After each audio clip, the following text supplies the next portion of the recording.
Miss అవుతున్నారా మాధురి గారిని? Miss అవుతున్నా.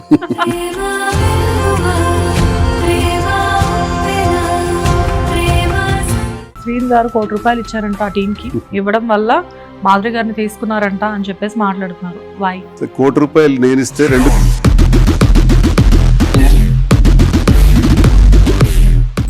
హౌస్ లోకి వన్స్ వెళ్ళిన తర్వాత నెగిటివిటీ ఎక్కువ పడి పాజిటివిటీ తక్కువ పడింది. దాని గురించి మీకు ఏమనిపించింది ఫస్ట్ వీక్ లో? బిగ్ బాస్ లోకి మేము వెళ్తే కొన్ని డెసిషన్స్ తీసుకున్నాం. ఏంటంటే మాధురి వెళ్ళిన తర్వాత రిలేషన్స్ బాండింగ్స్ పటాపంచలు అయిపోయింది. మీ గురించి మీమ్స్ ఇన్స్టాగ్రామ్ ఓపెన్ చేస్తే మీ గురించి రకరకాల మీమ్స్, ఆవిడ గురించి రకరకాల పాటలు, మిమ్మల్ని ఏదో ఒక విధంగా విమర్శించడం, ఇవన్నీ చూసినప్పుడు ఈ పాజిటివ్ నెగిటివ్ అనేది మీకు లోపల తలలో ఒక రకమైన భారం అనిపించలేదా? మనుషులమే కదా, అనిపిస్తుంది కానీ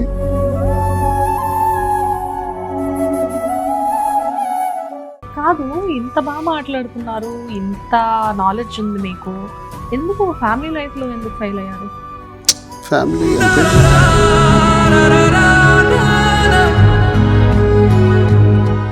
సడన్ గా పార్టీ నుంచి ఎందుకు బయటకు వచ్చారు? ఐ మీన్ బయటకు ఎందుకు పంపించారు? నా సస్పెన్షన్ కారణం జగన్మోహన్ రెడ్డి గారు కాదు. ఏంటి నెక్స్ట్ స్ట్రాటజీ ఏంటి అసలు? ఇండిపెండెంట్, స్వతంత్రుడే. ఇప్పుడు చూపెడతా ధర్మానికి, కృష్ణదాస్ కి ఏ ఓటింగ్ లేదు. ధర్మాన ప్రసాద్ మీద కూడా క్యాండిడేట్ ని పెడతా, అడిగి దమ్ముంటే గెలవమని. సార్ రచ్చ చేసేస్తాను. ఇక్కడ గెలిపోవటం కాదు, నాకు పబ్లిక్ లేరు.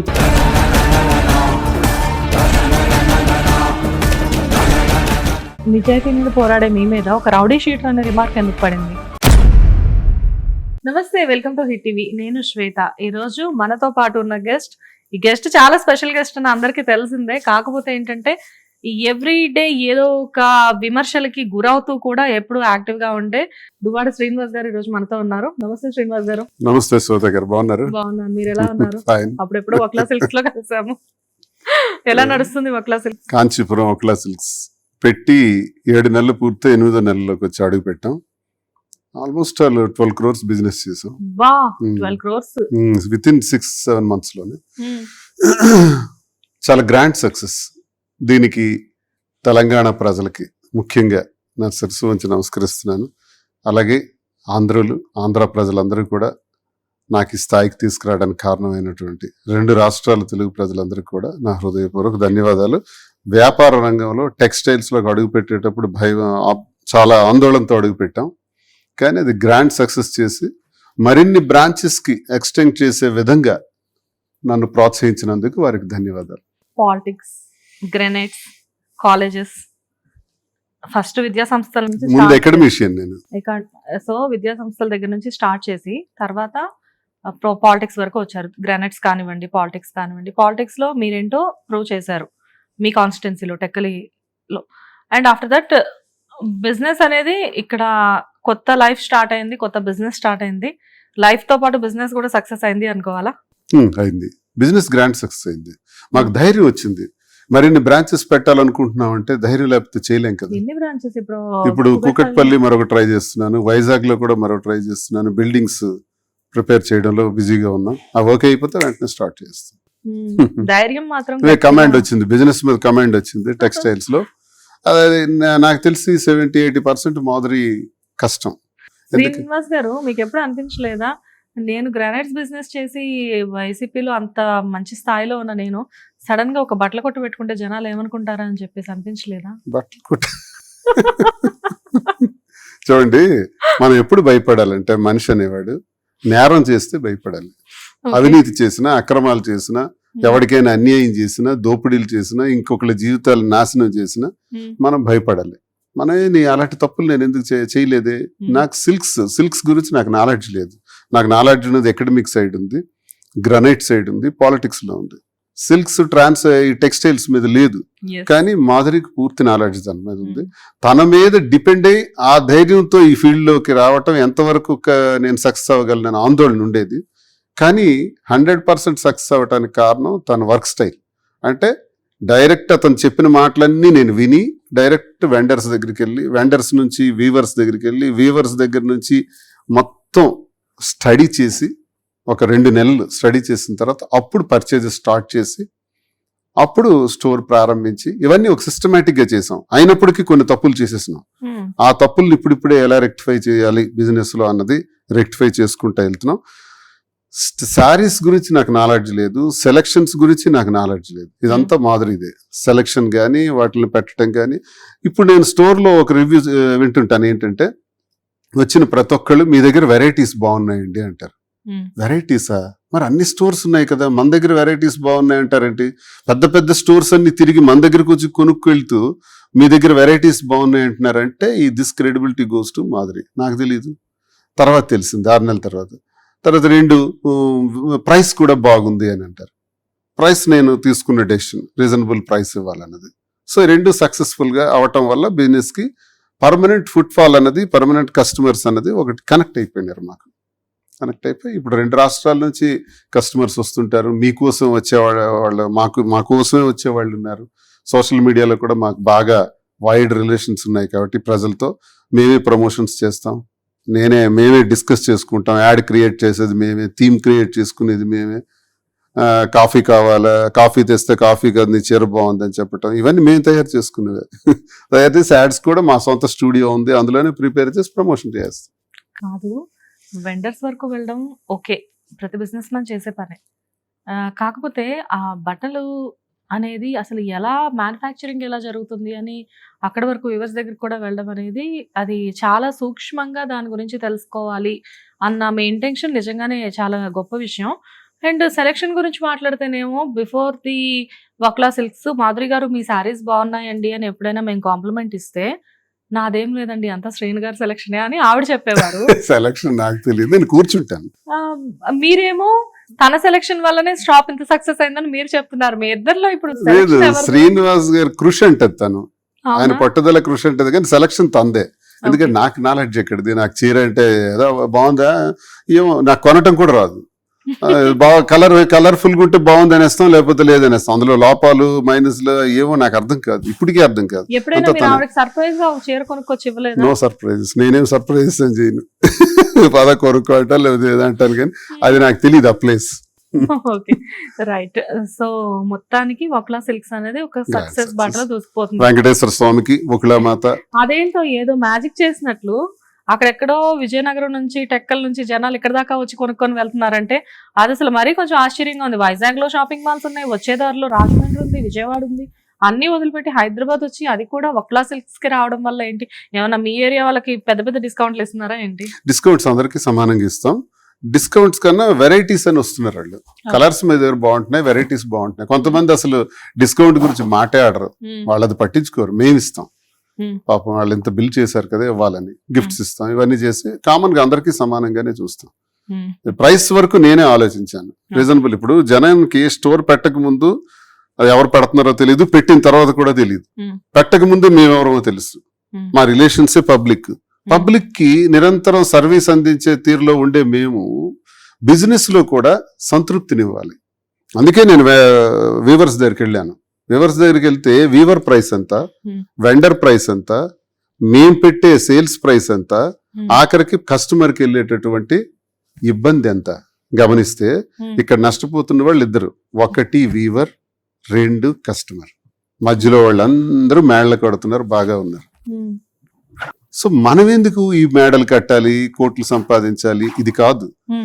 బిజినెస్ బ్రహ్మాండంగా నడాలి, కస్టమర్ కళ్ళల్లో సంతోషం చూడాలన్న ఆలోచనతో నేను ఫస్ట్ వీవర్ దగ్గరికి వెళ్తే వీవర్ ఒక ప్రైస్ చెప్పాడు. ఆ ప్రైస్ ని కొంచెం మెయింటెనెన్స్ కి యాడ్ చేసుకుంటూ అమ్మగలిగితే కస్టమర్ సంతృప్తి పడతాడని ఆలోచించి ఈ రీజనబుల్ ప్రైస్ హైదరాబాద్ లో ఎక్కడైనా సరే, ఏపీలో కానీ ఎక్కడైనా సరే వాళ్ళు అమ్మే శారీ చూడండి, మా దగ్గరకు వచ్చి అదే శారీ చూడండి, రీజనబుల్ ప్రైస్ చాలా డిఫరెన్స్ ఉంటుంది. ఎందుకంటే మేము లో ప్రైస్ పెడతాం, కష్టపడతాం, వీవర్ దగ్గరికి వెళ్తాం, దగ్గరుండి ఆర్డర్ పెట్టి సెలెక్ట్ చేసి తెస్తాం. ప్రతిసారి ఇక్కడ మా దగ్గర ఇప్పుడు 16,000 శారీస్ ఉంటాయి. 16,000 కూడా మాదిరి చేతులతో సెలెక్ట్ చేసినవే. చాలా చాలా చాలా కాన్ఫిడెంట్. కాశీ నుంచి బెంగళూరు వరకు తనే సెలెక్ట్ చేస్తుంది, కార్లోనే వెళ్తాం, సెలెక్ట్ చేస్తుంది, అవన్నీ తెచ్చి ఇక్కడ పెడతాం. అవన్నీ బ్రహ్మాండంగా రీజనబుల్ ప్రైస్ పెట్టి ఇవ్వగలుగుతున్నాం, సంతృప్తి. Super, very happy about that. Um. And త్వరలోనే బ్రాంచెస్ అన్ని కూడా చాలా ఫాస్ట్ గా స్టార్ట్ అవ్వాలి అని మేము విష్ చేస్తున్నాము. అండ్ బిగ్ బాస్ మిస్ అవుతున్నారా మాధురి గారిని? మిస్ అవుతున్నా. మేబీ ఎప్పుడైతే మీ రిలేషన్షిప్ స్టార్ట్ అయిందో నాకు తెలిసి అప్పటి నుంచి మీ ఇద్దరి మధ్యన ఇంత గ్యాప్ అయితే లేదనుకుంటా. లేదు, రిలేషన్షిప్ అంటే మేము ఒక బెస్ట్ అంటే ఏది చేసినా ఒక బయటికి అడుగు పెట్టాలంటే కలిసి వెళ్ళటం అలవాటు. Hmm. ఓ సినిమాకి వెళ్ళాలన్నా, మార్కెట్కి వెళ్ళాలన్నా, ఎక్కడికి వెళ్ళాలన్నా కలిసే చేస్తాం. ఇంతవరకు తనకు వైపు నేను వైపు వెళ్ళి చేయటం జరగల. ఆ అవును. అటాచ్మెంట్ బాండింగ్ ఎక్కువ అయిపోయింది. అయిపోవటం వల్ల ఇప్పుడు తనకి ఇబ్బంది, మాకు ఇబ్బంది. కానీ అలా ఎలా అవుతుంది? లైఫ్ అన్నాక తప్పదు. ముందు బిగ్ బాస్ లోకి పిలిచారు, రాలేమని చెప్పేసాం. మళ్ళీ పిలిచారు. సెకండ్ కాల్ని ఎందుకో నాకు రిజెక్ట్ చేయాలనిపించలేదు. పంపిద్దాం, ఇది ఒక అదేంటి ఆవిడ మాకు ముందు ఇచ్చిన ఇంటర్వ్యూలో అసలు మీకు ఇష్టమే లేదని చెప్పారు. ఇష్టం లేదు. ఇష్టం లేదు, ఇప్పుడు చెప్తున్నాను కదా, ఎందుకు మనకి అవసరం అని అనుకున్నాం. కానీ ఆ టీం నుంచి ఎప్పుడైతే కబురు వచ్చిందో సెకండ్ టైం, సరేలే పంపిద్దాం, మనకి మరింత యాడెడ్ స్ట్రెంగ్త్ అవుతుంది కదా అని పంపించాం. ఓకే. సో బిగ్ బాస్ నుంచి వాళ్ళే మీకు కాల్ చేశారు, అంతా బానే ఉంది. వన్స్ ఆవిడ బిగ్ బాస్ కి వెళ్ళిన తర్వాత ఎందుకు ఈ మాటలు ఎందుకు వస్తున్నాయి? శ్రీన్ గారు ₹1,00,00,000 ఇచ్చారంట ఆ టీం కి, ఇవ్వడం వల్ల మాధురి గారిని తీసుకున్నారంట అని చెప్పేసి మాట్లాడుతున్నారు. వై? ఇంకా బ్లాస్ట్ చేసేస్తారంట బిగ్ బాస్ హౌస్. ఇలాంటి ఎందుకు ఈవిడికి లాస్ట్ లో విన్నర్ ఇవ్వకపోతేనా? ఈ మాటలు చెప్తారండి. తమ్నైల్స్ గానీ ఇవి గానీ కామెడీస్. ₹1,00,00,000 నేను ఇస్తే 2 కోట్లు ఇచ్చేవాళ్ళు ఉన్నారు. డబ్బులకే తీసుకోవాలనుకుంటే బిగ్ బాస్ కి పెద్ద క్యూ ఉంటుంది. చాలా మంది సెలబ్రిటీస్ ఉన్నారు, కామనర్స్ ఉన్నారు, వ్యాపారస్తులు ఉన్నారు, రాజకీయ రంగాల్లో ఉండేవాళ్ళు ఉన్నారు. నేను బిగ్ బాస్కి వెళ్ళి నా మైండ్ సెట్ ను కూడా నేను ప్రూవ్ చేసుకుంటాను. డైరెక్ట్ కంటిన్యూస్ 3 months కెమెరాలో కనపడతాను, నాకు ఒక ఫ్యాన్ ఫాలోయింగ్ వస్తుంది అని ఆలోచించి 1-2 కోట్లు పర్వాలేదులే ఇస్తాం అనుకునే టీం చాలా మంది ఉన్నారు. మేమే ఉన్నామా? పైగా ₹1,00,00,000 ఇచ్చి నిజంగా ఎల్లుంటే రేపు అందులో ఎన్ని రోజులు ఉంటే అంత రెమ్యూనరేషన్ మాకు వస్తుంది. ఆ రెమ్యూనరేషన్ పంచిపెద్దాం అనుకుంటున్నాం కదా. ఆ రెమ్యూనరేషన్ పేదవాళ్ళకి, అనాథలకు, లేకపోతే క్యాన్సర్ పేషెంట్స్కో, లేకపోతే విద్యార్థులు చదువుకునే వాళ్ళు ఫీజులు కట్టలేని వాళ్ళు ఉంటే వాళ్ళకో, వికలాంగులకో అది పంచేద్దాం అని డిసైడ్ అయ్యాం. మేము ఆ డబ్బు ముట్టుకోం. ఆ డెసిషన్కి మేము వచ్చినప్పుడు మరి ₹1,00,00,000 ఎందుకు ఇవ్వాలి? ఏమొస్తుంది మాకు? మాకేం ఇప్పుడు మేము ఎవరికైనా తెలియని వాళ్ళమా? వ్యాపార రంగంలో ఆ ₹1,00,00,000 పెట్టుకుంటే మరింతగా మరికొన్ని బ్రాంచెస్ కి ఉపయోగపడుతుంది. మరికొన్ని యాడ్స్ మేమే ఇచ్చుకోవచ్చు. రోజుకో యాడ్ మేమే నటించి ఇచ్చేస్తాం, ఏముంది? మరి అది పాపులారిటీయే కదా, మాకు అవసరం లేదు. అదే నేను రాజకీయాలకి ఎంత ఖర్చు పెడితే మరింత ఓట్ బ్యాంక్ నాకు ప్రిపేర్ అవుద్ది కదా. ఇందులోకి వెళ్తే నాకేం వస్తుంది? మాకేం వస్తుంది? ఇది ఏమొస్తుంది అనేది పక్కన పెడితే ఏంటంటే మీరు అన్నట్లుగా మీ ఇద్దరు తెలియని వాళ్ళు లేరు ఇప్పుడు రెండు తెలుగు రాష్ట్రాల్లో. అంతే. అండ్ మంచి చెడు, నెగిటివ్ ఆర్ పాజిటివ్, మమ్మల్ని అందరూ గుర్తిస్తారు. సార్ సెల్ఫీ ఇవ్వండి అంటారు. రోడ్డు మీద ఎక్కడ కనబడిన కార్ను ఓవర్టేక్ చేసుకుని వచ్చి మరి సెల్ఫీ అడిగిన వాళ్ళు ఉన్నారు. హోటల్స్కి వెళ్తే మా పాటలు వేస్తారు. హోటల్కి వెళ్తే మెనూ వాడే ఇచ్చేస్తాడు. సార్ మీకు నాటుకోడి ఫ్రై ఇంట్రెస్ట్ సార్, పెడతాం సార్ అంటే. నీకెలా తెలిసే నేను ఆర్డర్ ఇచ్చానంటే మాకు తెలుసు సార్ అంటారు. ఇంత ఫ్యాన్ ఫాలోయింగ్ మాకు ఉండేటప్పుడు ఇప్పుడు అందులోకి వెళ్ళి అదనంగా సాధించింది మాకేం ఉండదు. రాజకీయాల్లో ఉన్నప్పుడు కూడా ఇంత ఫ్యాన్ ఫాలోయింగ్ లేదు కదా. అప్పుడు ఫెరోషియస్ లీడర్ గా ఉండేవాడిని. పొలిటికల్ యాంగిల్ కి సంబంధించే వాళ్ళకే నేను తెలుస్తాను. ఎంటర్టైన్మెంట్ ఫీల్డ్ కి నేను ఎవరో తెలియదు. దీని తర్వాత దాని గురించి మాట్లాడదాం. సో బిగ్ బాస్ కి వెళ్ళిన తర్వాత ఈ ₹1,00,00,000 అనేది డెఫినెట్ గా అబద్ధం ఖండిస్తున్నాను. అండ్ నాకు అనిపించింది ₹1,00,00,000 ఇచ్చి వెళ్లాల్సిన అవసరం లేదు. ఎందుకంటే ఆవిడకి ఇప్పుడు కొత్తగా రావాల్సిన పాపులారిటీ ఏం లేదు. ఈ విషయం తర్వాత ఆవిడకి రావాల్సినంత వచ్చింది. కాస్తో కూస్తో మిగిలి ఉంటే ఒకలా సిల్క్స్ ద్వారా అది కూడా ఆవిడ ఫుల్ఫిల్ చేసేసారు అని మేము అర్థం చేసుకున్నాము. కాకపోతే అసలు ఈ ₹1,00,00,000 మ్యాటర్ ఏంటో తెలుసుకుందామని ఇవాళ నేను ₹1,00,00,000 కాన్స్టెన్సీలో ఖర్చు పెట్టుకుంటే నాకు మంచిది కదా. నాకెందుకు ఇది? So once Bigg Boss house లోకి వెళ్ళారు, ఎంటర్ అయిన తర్వాత ఫస్ట్ మాధురి గారి గురించి ఫస్ట్ 1 week కూడా చాలా నెగిటివిటీ అనేది క్రియేట్ అయింది. లైక్ అంటే మనందరికీ తెలుసు మాధురి గారు లోపల ఎలా ఉన్నా కానీ ఆవిడ మాట అనేది కొంచెం, మాట తీరు అనేది కొంచెం కఠినంగా అనిపిస్తూ ఉంటుంది తెలియని వారికి. చూసే వాళ్ళకి కూడా ఏంటంటే ఇప్పుడు అందరూ ఆవిడ చూసిన వాళ్ళే కానీ ఎవరు ఆవిడ దగ్గరకు వచ్చి మాట్లాడిన వాళ్ళు చాలా తక్కువ మంది. ఇప్పుడు మేమందరం ఏంటంటే రెగ్యులర్ గా మాట్లాడుతున్నాం కాబట్టి వాట్ ఈస్ షీ అని మాకు తెలుసు. హౌస్ లోకి వన్స్ వెళ్ళిన తర్వాత నెగిటివిటీ ఎక్కువ పడి పాజిటివిటీ తక్కువ పడింది. దాని గురించి మీకు ఏమనిపించింది ఫస్ట్ వీక్ లో? ఫస్ట్ ఆఫ్ ఆల్ మీకు దీని మీద క్లారిటీ ఇవ్వాలి, మంచిగా వస్తాను. బిగ్ బాస్ లోకి మేము వెళ్తే కొన్ని డెసిషన్స్ తీసుకున్నాం. ఏంటంటే 1 రోజు ఉంటామా, 1 వీక్ ఉంటామా 2 వీక్స్ ఉంటాం మనకు అనవసరం. సేమ్ డే రిటర్న్ అయిపోయినా పర్వాలా. బట్ ఒక్క రోజులోనే మన మార్క్ అంటూ ఒకటి ఉండాలి. ఏంటా మార్కు? బిగ్ బాస్లో కొంతమంది వేసుకునే డ్రెస్సెస్ కొంచెం బాగోట్లేదు, మాకు నచ్చట్లా, కాబట్టి కనపడినంతసేపు కూడా చీరతో కనపడాలి. అది తెలుగువారి సాంప్రదాయబద్ధమైనటువంటి చీర, అలా ఉండాలి. మరి చీరలే మాకు స్పెషల్ కాబట్టి ఆ చీరల్లో స్పెషల్ గా కనపడాలనేది బుక్లా సిల్క్స్ నెంబర్ 1. నెంబర్ 2, టాస్క్స్ ఉంటాయి. టాస్క్స్ ఉండేటప్పుడు చూడిదార్స్ వేసుకొని టాస్క్స్ చేయొచ్చు, తప్పదు కాబట్టి. అది నైట్ టైమ్స్ అలాగా చూడిదార్తో ఉంటాం, అది పర్వాలేదు. ఇలా first dress sense. 2, relations bondings మీద మాకు అసహ్యంగా ఉంది. నాకే కాదు, ప్రజలకు కూడా అసహ్యంగా ఉంది. ఏంటి? తండ్రి కూతురు బాండింగ్, అన్న చెల్లెలు బాండింగ్, లవర్స్ బాండింగ్స్. 35 రోజుల నుంచి మేము చూస్తున్నది గొడవే అది. 35 రోజుల ఇన్ఫ్లుయెన్స్తో చూచి హౌస్లోకి వెళ్ళింది మాధురి. వెళ్ళేటప్పుడు బాండింగ్స్తో ఎవరైతే అక్కడ స్పాయిల్ చేస్తున్నారో, మాస్కులు పెట్టుకొని ఉంటున్నారో, రియాలిటీ షోలో రియల్గా ఉండకుండా నటిస్తున్నారో దాన్ని టార్గెట్ చేయాలని వెళ్ళాం. నిజంగా తన కోపానికి అర్థం ఇది ఏంటంటే, ఏంటి నాన్న నాగార్జున గారి దగ్గర కూడా అదే అన్నారు, బాండింగ్స్ ఏంటి సార్ అని. నాన్న అంటున్నారు. తండ్రి కోసం కప్పు వదిలేస్తారా? ఫైనల్ విన్నర్ని విడిచిపెట్టుకుంటారా? లేదా కూతురు కోసం తండ్రి విడిచిపెట్టుకుంటాడా? విడిచిపెట్టుకోం కదా, బయట విడిచిపెట్టుకుంటాం, ఒకరికొకరు త్యాగం చేస్తాం. తండ్రి కూతురు లవర్స్ ట్రాగర్ ఇక్కడేంటి భయం ఉండవు, ఇది గేమ్, ఇది గేమ్ లాగా ఆడండి అని. అంతవరకు ఆ ట్రాప్స్ లో వెళ్తున్నటువంటి కళ్యాణ్ మీద కొంచెం స్పీడ్ గా మాట్లాడాల్సి వచ్చింది. ఆ మాట్లాడటానికి రీజన్ ఏంటంటే అంతవరకు కళ్యాణ్ చేసే బిహేవియర్ మీద కోపం.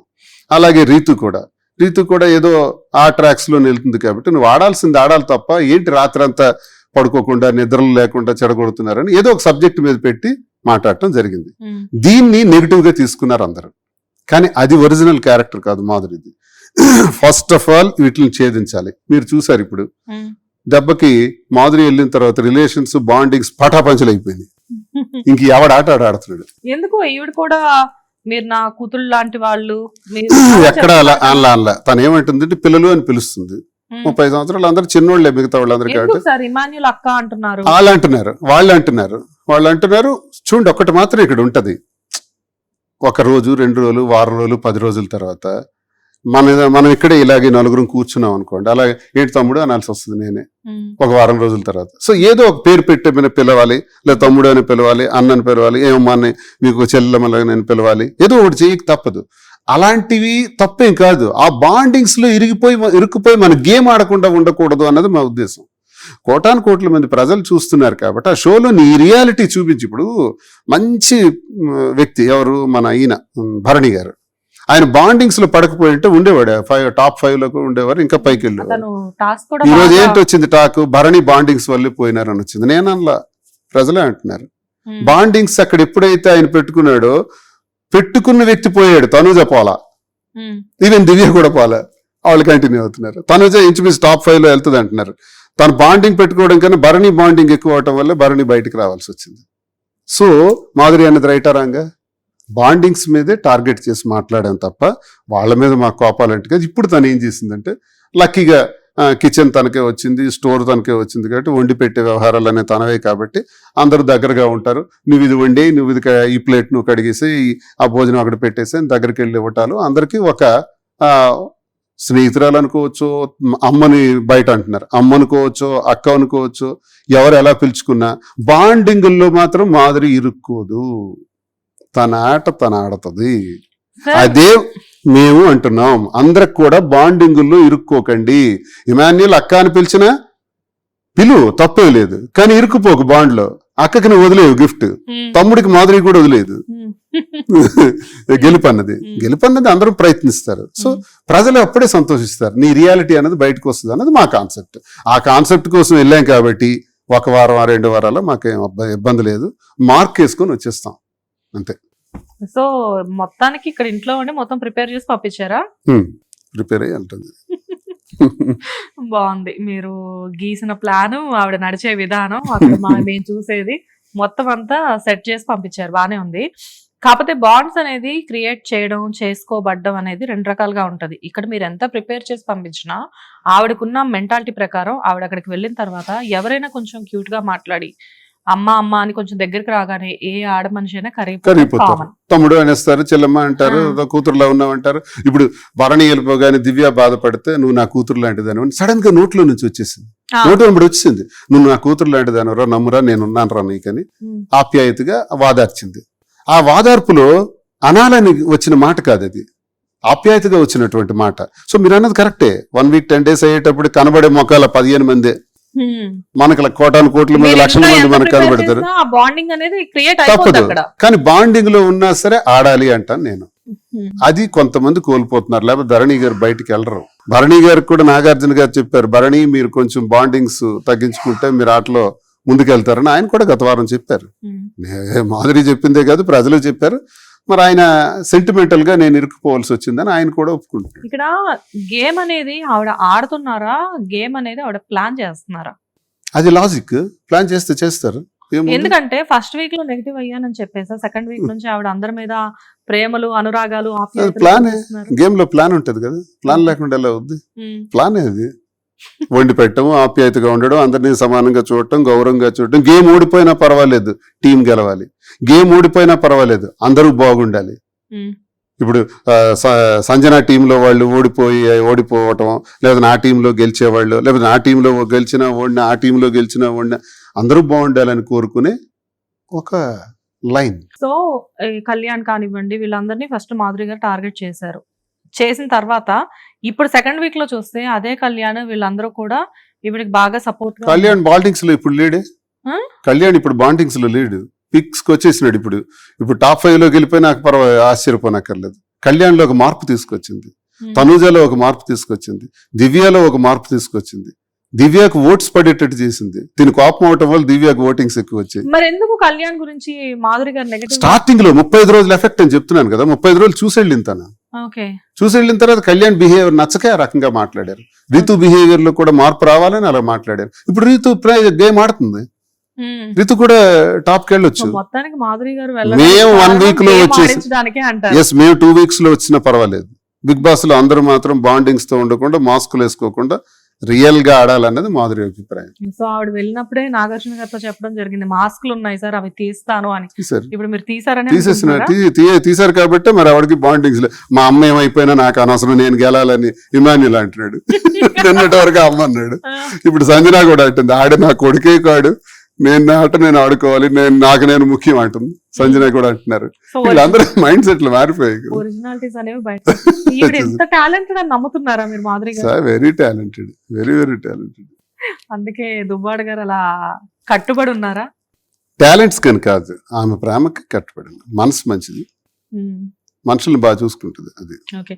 సో ఇంకా ఎంతకాలం ఎక్స్పెక్ట్ చేస్తున్నారు మాధురి గారిని ఇక్కడ? మేము ఎక్స్పెక్టేషన్స్ మాకేం లేవు. దయచేసి అందరికి కూడా నేను అదే తెలియజేస్తున్నాను, అందరూ ఓట్లు వేసి గెలిపిస్తే ఆడతాం, లేదు అవకాశం రాదు అనుకుంటే చాలు. ఇప్పటికి నాకు తెలిసి 12 రోజులు అయింది, ఆమె 12-13 రోజులు అయింది. మరో 1 week 2 weeks తెలియదు. ప్రజలు పంపిస్తే ఉంటాం. ప్రజలే కదా బిగ్ బాస్ పంపించారు, వాళ్ళ ఇష్టం. ప్రజలు పంపించకపోతే మాకెందుకు పిలుస్తారు బిగ్ బాస్ లో? ఇక్కడ ఎలా అయిపోయిందంటే ఓట్లు అనేది ఒక రకంగా చెప్పినా కానీ, అండ్ మాధురి గారి విషయంలోకి వచ్చేసరికి ఇక్కడ 2 నాలుకల్లాగా అయిపోయింది అక్కడ పరిస్థితి. అది కూడా ఎలానో మీకు చెప్తాను. ఏంటంటే ఫస్ట్ వీక్ అంతా కూడా నెగిటివ్ గా ఎవరైతే మాట్లాడారో, సెకండ్ వీక్ వచ్చేసరికి మన మాధురి ఉంది కదా చూసుకోవడానికి అని సటైరికల్ గా మాట్లాడుతున్నారు, కొంతమంది సపోర్టివ్ గా మాట్లాడుతున్నారు. బికాస్ ఈవిడికి అలవాటు అనుకుంటా, ఫస్ట్ ఎక్కడైనా కానీ నెగిటివ్ అవ్వడం, తర్వాత పాజిటివ్ గా దాన్ని మార్చుకోవడం. అది రియల్ లైఫ్ లో అయినా అంతే, రియల్ లైఫ్ లో అయినా అంతేనా? సినిమాలో మనం స్టార్టింగ్ వెళ్ళేటప్పుడు కథలో బ్లాక్ స్పెక్ట్స్ పెట్టుకొని, షూట్ వేసుకుని, డార్క్ లో వచ్చి ఒక కత్తితో ఇలా పొడిచినట్టు చూపెడతారు. కట్ మళ్ళీ దాని కంక్లూజన్ ఎండింగ్ లో చూపెడతాడు. ఎందుకు అనుకున్నారు? ఫస్ట్ నెగిటివ్ ని ఆ స్క్రీన్ లో సినిమా స్టార్ట్ అవ్వక ముందు, టైటిల్స్ కు ముందు నెగిటివ్ ఇంప్రెషన్ మనలో పెడతాడు.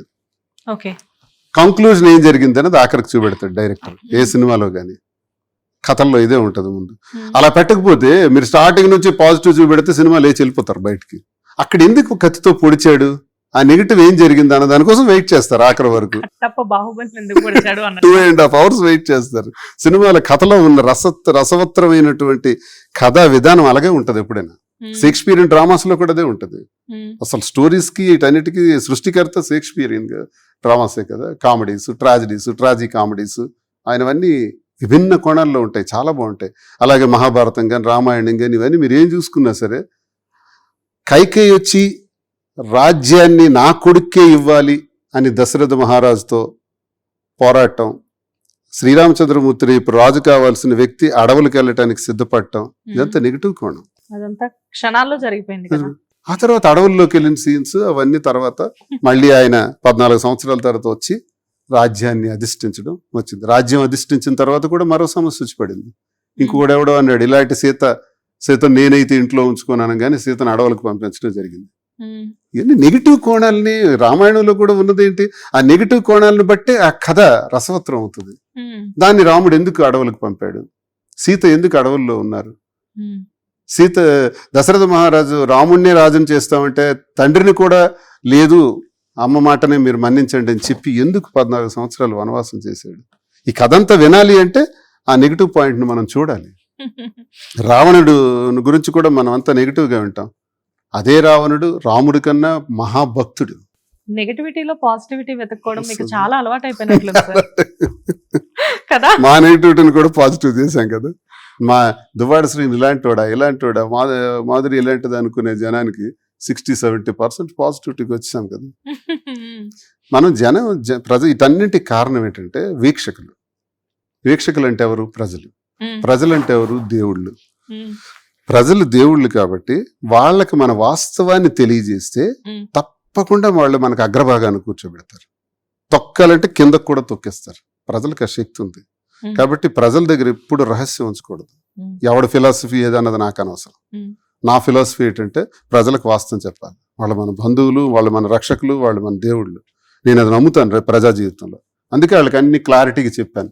నిజమే కదా, మా ఇంట్లో అలాగే జరిగింది, మా తమ్ముడికి అలా జరిగింది, మా పిన్నికి అలా జరిగింది, మా ఇంట్లో ఆడపిల్లలకి అలాగే అయింది, వాళ్ళు నష్టపోయినారు, మా పాప ఉరేసుకుంది, మా పాప డిప్రెషన్లోకి పోయింది, నా అల్లుడేమో ఇలా అయిపోయినాడు, నా కొడుకు ఇలా అయిపోయినాడు అని ఎంతమంది తల్లులు, ఎంతమంది ఎన్ని కుటుంబాలు మా కథల్ని. భార్యాభర్త నచ్చకపోతే ఏం చేస్తున్నారు, చంపేస్తున్నారు. భర్త భార్యను చంపేస్తుంది, భార్య భర్తను చంపేస్తున్నాడు, భార్య భర్తను చంపేస్తుంది, భర్త భార్యను చంపేస్తున్నాడు. ఇవి జరుగుతున్నాయి ఎక్కువ. అది కదా మేమేం చెప్పాం, చంపుకోవడాలు కాదు, పరిష్కారం చూసుకోండి, ముందడుగు వేయండి, మీకు ఏది నచ్చితే అది చేయండి, అది న్యాయంగా చేయండి, ఎవరికి నష్టపెట్టద్దు, కుటుంబాలకు హింసొచ్చొద్దు, కుటుంబాలకు రక్షణ కల్పించండి, మీ దారి మీరు వేసుకోండి అన్న. ఇది నేనే కాదు, సుప్రీంకోర్టు కూడా చెప్పింది. ఇలాంటి కథలు లక్షలాది కోటాను కోట్ల కథలు సుప్రీంకోర్టు విన్నది కాబట్టే 298 సెక్షన్ తీసేసింది. ఇప్పుడు అంతా బాగానే చెప్తున్నారు, కానీ ఇక్కడ మీ ఇద్దరు గురించి మాట్లాడితే పాజిటివిటీ నెగిటివిటీ అనేది పక్కన పెడితే ఎన్నో రకాల అవమానాలు అండ్ మీ గురించి మీమ్స్ ఇన్స్టాగ్రామ్ ఓపెన్ చేస్తే మీ గురించి రకరకాల మీమ్స్, ఆవిడ గురించి రకరకాల పాటలు, మిమ్మల్ని ఏదో ఒక విధంగా విమర్శించడం, ఇవన్నీ చూసినప్పుడు ఈ పాజిటివ్ నెగిటివ్ అనేది మీకు లోపల తలలో ఒక రకమైన భారం అనిపించలేదా? మనుషులమే కదా, అనిపిస్తుంది కానీ నాకు భగవంతుడు ఇచ్చిన వరం ఏంటంటే ఇక్కడికి వచ్చిన బాధని ఇక్కడికి తీసుకురాను, ఇక్కడతోనే తోసేస్తాను. సూపర్. నన్ను మహేష్ బాబు ఎక్కడ ఒక యాడ్ లో ఒక డైలాగ్ చెప్పాడు, సక్సెస్ ని గుండెల్లో పెట్టుకో బుర్రకెక్కించుకో అని ఒక డైలాగ్ నాకు చాలా నచ్చింది. అది ఒక పర్ఫ్యూమ్ కి ఎంత చక్కని షార్ట్ కట్, ఒక సెకండ్ లో డైలాగ్ ఎంత జీవితాన్ని నేర్పిస్తుంది అంటే, ఆ యాడ్ ఏంటో నాకు తెలియదు కానీ ఆయన అన్న మాట మాత్రం నాకు గుర్తుంది. సక్సెస్ ఎప్పుడు ఇక్కడ గుండెల్లోనే పెట్టుకోవాలి, ఇక్కడికి రానివ్వకూడదు. బాధను ఎప్పుడు ఇక్కడే పెట్టుకోవాలి, ఇక్కడికి రానివ్వకూడదు. మనం పదిలం. ఎప్పుడు నేర్చుకున్నారు ఈ వారంలో అనుభవం? మనకేదైనా ఒక 5 కోట్లు లాస్ అయిపోయాను వ్యాపారంలో, ఓకే లెట్ ఇట్ బి. మరి నెక్స్ట్ కష్టపడతాం, 5 కోట్లు వస్తుంది. 5 కోట్లు ఎవరు? మనం సృష్టించిందే, మనం సంపాదించిందే. పోతే మళ్ళీ మనం సంపాదిస్తాం. 5 కోట్లు పోయింది బాబు అని అది ఇక్కడికి తెచ్చామనుకోండి, ఇది ఫట్టుమంటది, సస్తాం. కాదు, ఏ మనిషికైనా కానీ ఒక లెసన్ అనేది అవ్వాలి అంటే కొంచెం టైం పడుతుంది. మేబీ మీరు కూడా ఒక టైంలో డిప్రెస్ అయ్యి ఉండొచ్చు, బాగా డిప్రెషన్ లోకి నేను ఎప్పుడు వెళ్ళలేదు నా లైఫ్ లో. కానీ నా లైఫ్ ఎప్పుడు ఛాలెంజ్. ప్రతిపక్ష పార్టీలో స్ట్రాంగ్ లీడర్స్ ని అటాక్ చేయటం, ఎర్ర నాయుడు అలాంటి వ్యక్తి తోటి నా చిన్న వయసు నుంచి. స్వపక్షంలోకి ఉండే స్ట్రాంగ్ లీడర్స్ని అవసరమైతే అటాక్ చేయడం, ధర్మాన ప్రసాదాలు అంటే నాకెందుకు డిప్రెషన్ వస్తుంది? ఆ డెసిషన్ తీసుకోవడమే చాలా ప్రమాదకరమైంది. నాకు నేను కాలిపోతున్నా, నాకు నేను పోతున్నా, నా క్వశ్చన్ మాత్రం వదలను, నా ఫైట్ మాత్రం వదలను ఈ రోజు కూడా. సో నాకు డిప్రెషన్ అంటూ లేదు, కానీ దానివల్ల తీవ్రమైన ఇబ్బందులు ఎదుర్కొన్నాను. ఆ ఇబ్బందులు ఎదుర్కొనేటప్పుడు మళ్ళీ ఎలా నిలదొక్కోవాలని చేసిన ప్రయత్నాల్లో నాకు వచ్చిన అనుభవాలు ఇవన్నీ తప్ప డిప్రెషన్కి నేను ఎప్పుడు నా మైండ్ వెరీ స్ట్రాంగ్. ఒక దశలో 2016లో నాకు చాలా డిప్రెషన్ మూమెంట్స్ వచ్చినాయి. 2014లో ఓడిపోయిన తర్వాత ఏంటి జీవితం, ఎలా ఎలా ఎలా జగన్ కూడా ఇదైపోయారు, జైలు జీవితం, మేము మా పరిస్థితి ఏంటి, లైఫ్ ఏంటి, ఇవన్నీ ఆలోచిస్తున్నప్పుడు హాయిగా ఒక రూమ్కి వెళ్ళాను. సరళమైన భాషలో అర్థమయ్యే రీతిలో, సాంస్క్రిట్ నాకు రాదు, చదివిన అర్థం కాదు, చదవలేను, మరి ఎందుకని ఒక బుక్ స్టాల్కి వెళ్ళి మహాభారతం తెచ్చుకున్నాను. సరళమైన భాషలో, నా భాషలో, మన భాషలో, మన వ్యవహారిక భాషలో తెచ్చుకొని చదవటం ప్రారంభించాను. బుక్ కంప్లీట్ అయినప్పటికీ నేను ఊహించని ధైర్యం నాకు వచ్చింది. ఆ కృష్ణ పరమాత్ముడు మన పక్కన నిలబడి ఆశీర్వదించినంత ధైర్యం నాకు వచ్చేసింది.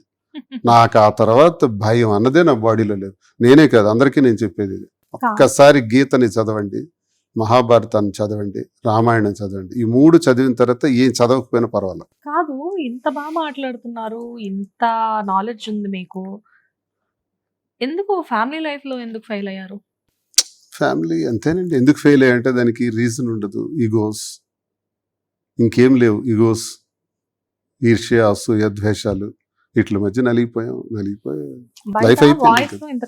అంత క్లారిటీ కూడా దాని మీద అందరికి ప్రజలకు ఇచ్చేసాను. ఇంకా ఇచ్చేసారులే, కానీ అంటే నేను ఎందుకు అడుగుతున్నానంటే భాషలో ఇంత కమాండ్ ఉంది, ఎవరినైనా కన్విన్స్ చేయగలిగే సామర్థ్యం మీకుంది, ఏదైనా కానీ చాలా అందంగా చెప్పే గుణం మీకుంది, ఇన్ని రకాలుగా మీరు వెల్ టాలెంటెడ్. మీరు అక్కడ ఇవన్నీ మీరు అక్కడ ప్రదర్శించలేకపోయారా? చేశాను, నా ప్రయత్నం అంతా చేశాను, సఫలీకృతం కాల. అందుకే నేను ఇవన్నీ ఇలా జరుగుతాయని నాకు తెలియదు. పిల్లల్ని సెటిల్ చేసేసిన తర్వాత ఒక 65 సంవత్సరాలు వచ్చిన తర్వాత ఇంకా సన్యాసుల్లో కలిసిపోతాను, కాషాయ వస్త్రం ధరించేసి హాయిగా కొంత డబ్బులు నా అకౌంట్లో వేసుకొని మిగతావన్నీ కుటుంబానికి రాసేసి ఏ అనాథ శరణాలయమో లేకపోతే సాధువులతోనో సర్వసంగ పరిత్యాగ్యం ఉందామని నిర్ణయం తీసుకున్నాను. ఇప్పుడు కాదు, 10 years బ్యాకే. నాకు ఎప్పుడు జీవితం మీద ఆశ లేదు, ఎందుకంటే నేను ఫేస్ చేసిన సమస్యలు అలాంటివి. మరి భగవంతుడు ఆ వెంకన్న స్వామి ఈ రకంగా కలుపుతాడని నేను అనుకోలే. నేను ఎక్స్పెక్ట్ చేయలే, ఇదంతా నేను ఊహించలే. 2021, 22 వరకు లేదు, అది 22 ఎండింగ్ నుంచి, 22 లేదు 23 నుంచి స్టార్ట్ అయింది. ఇది ఈ ఎఫెక్ట్స్ అన్ని 23 జూన్, జూలై, ఆగస్టు నెలలో స్టార్ట్ అయింది. సో ఇది భగవంతుడు వెంకటేశ్వర స్వామి దగ్గరికి వెళ్ళాను, తిరుపతి వెళ్ళాను, ఏంటి స్వామి ఇలా ఇదన్నీ జరిగాయి, నేను ఎప్పుడు అనుకోలేదు. నేను నమ్ముతాను స్వామిని, నా అనుకోలేదు, ఏంది ఇలా జరిగింది, అంతా నీ దయ, నీ లీల. ఓకే, స్వామి నాకు చెప్పినట్టు అనిపించింది, చేశాను, అంతే. మనం కర్మ సిద్ధాంతం, కర్మ ఎలా ఉంటే మన చేతి ఏది చేయబడితే అదే మనం చేయాలి. కృష్ణ భగవానుడు చెప్పాడు, నువ్వు చేయగలిగే పనుల గురించి మాత్రమే ఆలోచించు, నీ చేత నేను పనులు చేయిస్తుంటాను, అదే ఆలోచించు, దాని ఫలితాన్ని నువ్వు ఆలోచించక నీకు అర్హత లేదు అంటాడు కృష్ణ పరమాత్ముడు. No expectations. ఆయన మన చేతి చేయిస్తుంటాడు, మనం చెయ్యాలి, అంతే. ధర్మరాజుకి తనతో పాటు 5 అన్నదమ్ములకి జోదంలో ఆడి ఓడి, ద్రౌపదీదేవిని కూడా ఓడి, రాజ్యాన్ని కూడా ఓడి, అన్నీ పోయి ఆఖరికి అరణ్యవాసానికి 12 ఏళ్ళు, అజ్ఞాతవాసం 1 సంవత్సరం అనుభవించాడంటే 13 ఏళ్ళు. జోదం ఆడకూడదని ఆయనకి తెలీదా? రాజుగా తెలీదా? ధర్మరాజుగా తెలియని నీతులా? అన్ని నీతులు తెలిసినవాడు, కానీ జోదం ఆడకూడదని కూడా తెలుసు. ఇంతెందుకు, ప్రతి సమస్యలో కూడా కృష్ణ పరమాత్ముడికి సహకారం తీసుకున్నావే. బావా నేను ఆడొచ్చా జోదం అని అడిగావా? అడగలేదు. అడిగితే కృష్ణ పరమాత్ముడు వద్దనే చెప్తాడు, కానీ అడగలే నువ్వు, నీ బుద్ధి పుట్టలేదు బావకు అడగాలని. జోదం ఆడకూడదని తెలుసు కూడా ఆడి సర్వం కోల్పోయినావు, తెలుసు నీకు, కానీ ఎందుకు చేశాడో తెలుసా? విధి, కర్మ. ధర్మరాజు ఆడాల్సిందే, భగవంతుడు ఆడిస్తున్నాడు. కృష్ణ పరమాత్ముడు ఏమి అన్ని సందర్భాల్లో ఎప్పుడెందుకు ఎదురుపడలేదు, పక్కన నిలబడ్డాడు, ఆయన కనబడకుండా ఉన్నాడు, ఆయన ఆడిస్తున్నాడు. నాటకం అది, జగన్నాటకం. జగన్నాటకంలో ధర్మరాజు ఆడనన్నా అవదు, ఆడాల్సిందే, పోవాల్సిందే, అది తప్పదు. ఇలాగే మన జీవితంలో కూడా అతనితో మనం పోల్చుకుంటే ఏమర్థం అవుతుందంటే, కథలో మహాభారతంలో అందరి జీవితాల్లో కూడా కష్టాలు వస్తాయి, ఇబ్బందులు వస్తాయి. నేను ఇది చేయకూడదు, నువ్వెవడో చేయకూడదు. నేను ఇది చెయ్యను, నువ్వెవడో. స్వామి చేయిస్తున్నాడు నీతో, చెయ్యి. రిజల్ట్ ఆయనే. రిజల్ట్ మనకు సంబంధం లేదు, ఫలితం అయింది, పని మంది. ఇదే కర్మ అంటే, ఇదే కర్మ సిద్ధాంతం అంటే. పురాణాల మీద చాలా గ్రిప్ ఉంది సార్ మీకు. చెప్పాను కదా, చదివానని.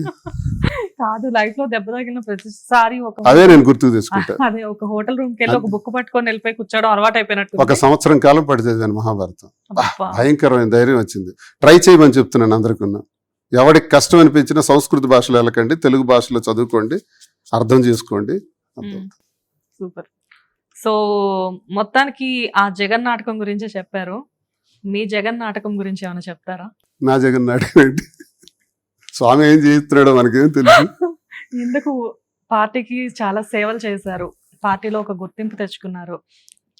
ఎవరినైనా కానీ వ్యక్తిగతంగా మీకు నచ్చలేదు అంటే, అక్కడ తప్పు ఉంది అంటే ఖండించారు, విమర్శించారు. సడన్ గా పార్టీ నుంచి ఎందుకు బయటకు వచ్చారు? ఐ మీన్ బయటకు ఎందుకు పంపించారు? ఇప్పటికీ నాకు అర్థం కాని $1000 వస్తున్నది, నన్ను ఎందుకు సస్పెండ్ చేశారు? కారణం ఏంటి చెప్తారు? వ్యక్తిగత కారణం అంటారు. ఈ కారణం తెలిసే 22లో కూడా తెలుసు, 23లో తెలుసు. తెలిసిన తర్వాత టికెట్ అనౌన్స్ చేశారు 23 ఏప్రిల్ 19వ తారీఖున. ఆ తర్వాత అనౌన్స్ చేసిన తర్వాత మళ్ళీ ఆ టికెట్ నా నుంచి వాణి గారికి వెళ్ళింది, మళ్ళీ టికెట్ నాకు వచ్చింది. ఇవన్నీ తెలుసు, మరి అప్పుడే టికెట్ ఇవ్వకూడదు. 2, ఇంట్లో గొడవ జరుగుతున్నప్పుడు 24లోనే సస్పెండ్ చేయాలి. ఆ ఏప్రిల్లో ఎందుకు చేశారు? సుమారు 7-8 నెలల తర్వాత. సో వ్యక్తిగత కారణం పెట్టి సస్పెండ్ చేయటం ఏంటి? వ్యక్తిగత కారణాలు ఎవరికి లేవు? ఒకవేళ నాలాగే వ్యక్తిగత కారణాలు ఉండకూడదు రాజకీయాల్లో ఉంటే ఏ రాజకీయ పార్టీలో కూడా ఒక్కడ కూడా ఉండడే. అందరు షర్ట్లు ఇప్పితే మచ్చలే ఉంటాయి. మనం అందరం సర్వసంగ పరిత్యాగులం కాము, స్వర్గం నుంచి దిగిరాలేదు. ప్రతి ఒక్కడికి ఇన్ని మచ్చలు ఉంటాయి. నేను షర్ట్ ఇప్పి నా మచ్చలు చూపించాను, ఇంకెవడు చూపించలేదు. చూపించిన వాళ్ళు అందరు అర్హులు, చూపించిన వాడు అనర్హుడా? నాకే అర్థం కాలే. అది ఆయనకు కూడా తెలుసుగా. తెలుసు. జగన్మోహన్ రెడ్డి గారికి ఇందులో నేను ఒక్క మాట కూడా అందించుకోవాలి. ఎందుకంటే ఆయన ఎప్పుడు గౌరవిస్తాను. ఆయన అంటే నాకు ఇష్టం. నేను వైఎస్ఆర్తో అడుగులేశాను. స్టూడెంట్ లీడర్ నుంచి పెద్ద ఆయన దగ్గరికి వెళ్ళటం నాకు అలవాటు.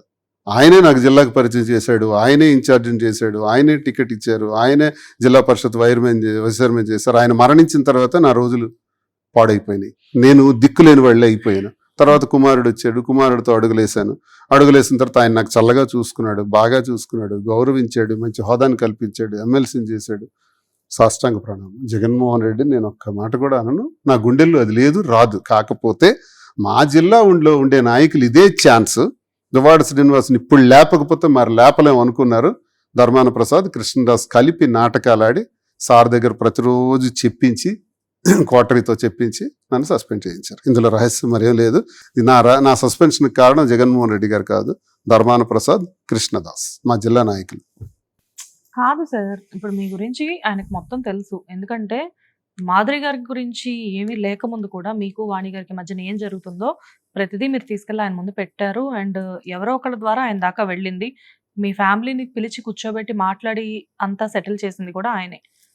కానీ అప్పుడు రాని నెగటివిటీ మీ గురించి అంతా తెలిసిన ఆయనకి వీళ్ళేదో చెప్తే వినాల్సిన అవసరం ఏముంది? అంతేనండి. రాజకీయాల్లో ఎలా ఉంటాయంటే, మీరంటే నాకు గౌరవం ఇష్టం, అక్కడ 10 మంది వచ్చి మిమ్మల్ని తీయకపోతే మేము ఉండము అనేటప్పుడు తప్పకుండా నా మనసుకు నచ్చని పనే నేను చేస్తాను.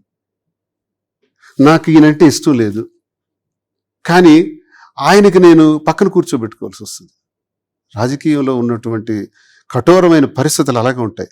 ఆయన వాళ్ళని పక్కన పెట్టవలసి వస్తుంది, ఆయన వాళ్ళని దూరం పెట్టాల్సి వస్తుంది, కానీ వాళ్ళని పక్కన కూర్చోబెట్టుకోవాల్సి వస్తుంది. జగన్మోహన్ రెడ్డి గారి ప్లేస్లో ఉంటే నేను అదే చేయాల్సి వస్తుంది. ఎందుకంటే ఇప్పుడు ఆయన అపోజిషన్లో ఉన్నారు, లీడర్స్ మీద ఆధారపడి వెళ్ళాలి, మళ్ళీ గవర్నమెంట్లోకి రావాలి, పార్టీ బలోపేతం అవ్వాలి. అందరూ కలిపి దువ్వాడ శ్రీనివాస్ని సస్పెండ్ చేయమంటే దువ్వాడ శ్రీనివాస్ని వదులుకోవటమా ధర్మమా? అందరి మాటను నెగ్గించుకోవటం, అందరి మాట వినటం ధర్మమా? అలాగని అందరి మాటను పక్కన పెట్టి దువ్వాడ శ్రీనివాస్ని నేను ఉంచుకోవటం ధర్మమా? రాజకీయాల్లో ఏది ధర్మం? బలమే ధర్మం.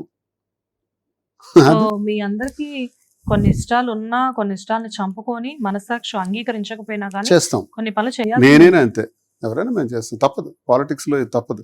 అందుకే ఏంటంటే గేమ్ ఆడుకోవాలి. ధర్మాన ప్రసాద్, కృష్ణదాస్ కదా నన్ను సస్పెండ్ చేశారు, ఏ మూటలు లేవన్నారు కదా, చెడ్డ పేరు అన్నారు కదా. అదే ధర్మాన ప్రసాద్ ఒక సర్పంచ్ క్యాండిడేట్ మీద పోటీ చేస్తే 54,000తో ఓడిపోయాడు. ఇదే క్యాండిడేట్ ఎవరు ఇప్పుడు శంకర్ అనేవాడు ఎవరు సర్పంచ్ మన 24 ఎన్నికల్లో అదే సర్పంచ్కి టికెట్ ఇప్పించింది ఎవరో తెలుసా? అచ్చెన్నాయుడు ఎవరు? రాష్ట్ర పార్టీ అధ్యక్షుడు. నా మీద కదా పోటీ చేశాడు, 32,000తో గెలిచాడు. ధర్మాన 54,000తో ఓడిపోవటం ఏంటి? అచ్చెన్నాయుడు వల్ల టికెట్ పొందిన సర్పంచ్ అభ్యర్థి 54,000తో గెలవటం ఏంటి?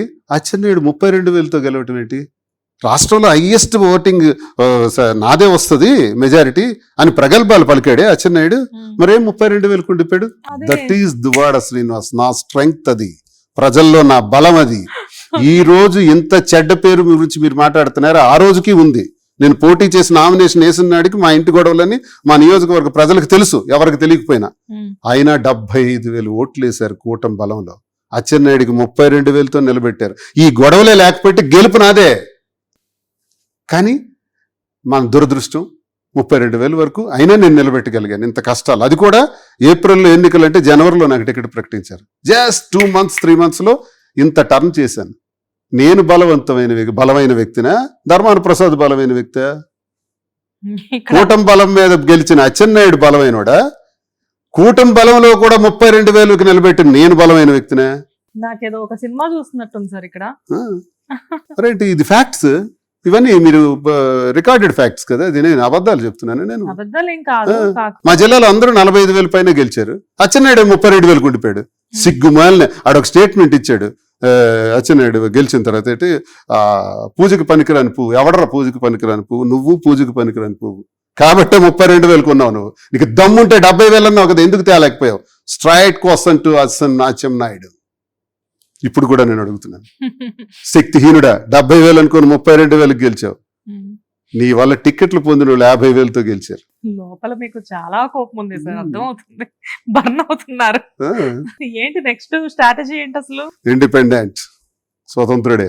ఇప్పుడు చూపెడతా ధర్మానికి, కృష్ణదాస్కి ఏ ఓటింగ్ లేదు, వాడికి చెడ్డ పేరుంది. ఇంత రికార్డు, నా ట్రాక్ రికార్డ్ ఎందుకు చెప్పాను? 24లో జరిగిన ఎలక్షన్ డీటెయిల్స్ ఇవి ఎక్కడికి పోలే, అలాగానే ఉన్నాయి, నిక్షిప్తంగా ఉన్నాయి. ఏంటి ఇప్పుడు శ్రీన్ గారు నెక్స్ట్ ఎలక్షన్స్ లో ఇండిపెండెంట్ ఆల్రెడీ డెసిషన్ తీసుకున్నాను. ఇండిపెండెంట్ గానే నా పనిని ప్రారంభించాను. ప్రజల్లో తిరుగుతున్నాను, కార్యక్రమాలు చేస్తున్నాను. ఒకవైపు టెక్స్టైల్స్ బిజినెస్ లో బిజినెస్ ఎక్స్టెన్షన్ చేస్తున్నాను. 27 వరకు ఇలా బిజీగా ఉంటాను బిజినెస్ లో. 28 నుంచి నా యుద్ధం ప్రారంభం అవుద్ది. 29లో ఎన్నికలు. ఇండిపెండెంట్ గా నా పోటీ ఉంటుంది. పంచాయతీ ఎన్నికల్లో కూడా నా అభ్యర్థులు పోటీ చేస్తున్నారు. క్లారిటీ. స్క్రిప్ట్ రెడీ చేసుకుంటా. మనం లేట్ చేయను. ఒకసారి డెసిషన్ తీసుకున్న తర్వాత ఇంకేం ఉంటుంది. ఇంక 2 ధర్మాన ప్రసాద్ మీద కూడా క్యాండిడేట్ ని పెడతా, అడిగి దమ్ముంటే గెలవమనండి. కృష్ణదాస్ మీద కూడా క్యాండిడేట్ ని పెడతా. మరికొన్ని నియోజకవర్గాల్లో కూడా అభ్యర్థులు పెడుతున్నా. నా టీం శ్రీకాకుళంలో రచ్చ చేసేస్తాను. ఇక్కడ గెలిపోవటం కాదు, నాకు పబ్లిక్ లేరు, ప్రజలు లేరు, నా గౌరవం లేదని కదా కొట్టారు. ఆ గౌరవం ఏంటో, ప్రజల మద్దతు ఏంటో రానున్న ఎన్నికల్లో చూపెడతా, కాసుకోండి. కాదు, మొహాన్ని బొట్టు పెట్టుకొని వైట్ షర్ట్ వేసుకొని సౌమ్యంగా కూర్చున్నంత మాత్రాన ప్రతి ఒక్కళ్ళు సౌమ్యులు గారని ఇప్పుడే అర్థమైంది నాకు. అంటే ఇలా మీరు జనరల్ గా ఈ ఇన్సిడెంట్ తర్వాత ఇంటర్వ్యూస్ లో ఎంత వైల్డ్ గా రియాక్ట్ అవ్వలేదు. బికాస్ పార్టీ నుంచి సస్పెన్షన్ తర్వాత ఇంటర్వ్యూస్ ఇచ్చిందే తక్కువ. మీరు ఇచ్చింది తక్కువ, మరి మీరే అన్ని కలిగారు కాబట్టి నా ఫ్యాక్ట్స్ మీకే చెప్పాను నేను క్లారిటీగా. Anyways thanks for that. కానీ ఇక్కడ నాకు ఒక ఇవాల్టి వరకు తెలియని ఒక ఇంట్రెస్టింగ్ టాపిక్ ఏంటి అంటే, అసలు మీరు ఇండిపెండెంట్ గా పోటీ చేస్తున్నట్లు నేను ఎక్స్పెక్ట్ చేయలేదు. అండ్ ఒక 15 రోజుల క్రితం నేను మాధురి గారి ఇంటర్వ్యూ తీసుకోవడానికి వచ్చాను ఈ టాపిక్ మీద, I mean Bigg Boss topic మీద తీసుకోవడానికి వచ్చినప్పుడు ఆవిడ నాకు చెప్పారు ఏంటంటే, అడిగాను ఏంటి పార్టీ నుంచి ఎందుకు సస్పెన్షన్ అంటే, గిట్టన్ వాళ్ళు ఏదో చేస్తూ ఉంటారండి, అందులో ఏం లేదు. కానీ వన్ థింగ్ ఏంటంటే, శ్రీనివాస్ గారికి వేరే లీడింగ్ పార్టీస్ నుంచి కూడా పిలుపులు వస్తున్నాయి అని చెప్పేసి అన్నారు. సో ఇక్కడ నేను మిమ్మల్ని ఒక విషయం అడుగుతాను, టీడీపీ నుంచి మీకు పిలుపు రావడం నిజమేనా?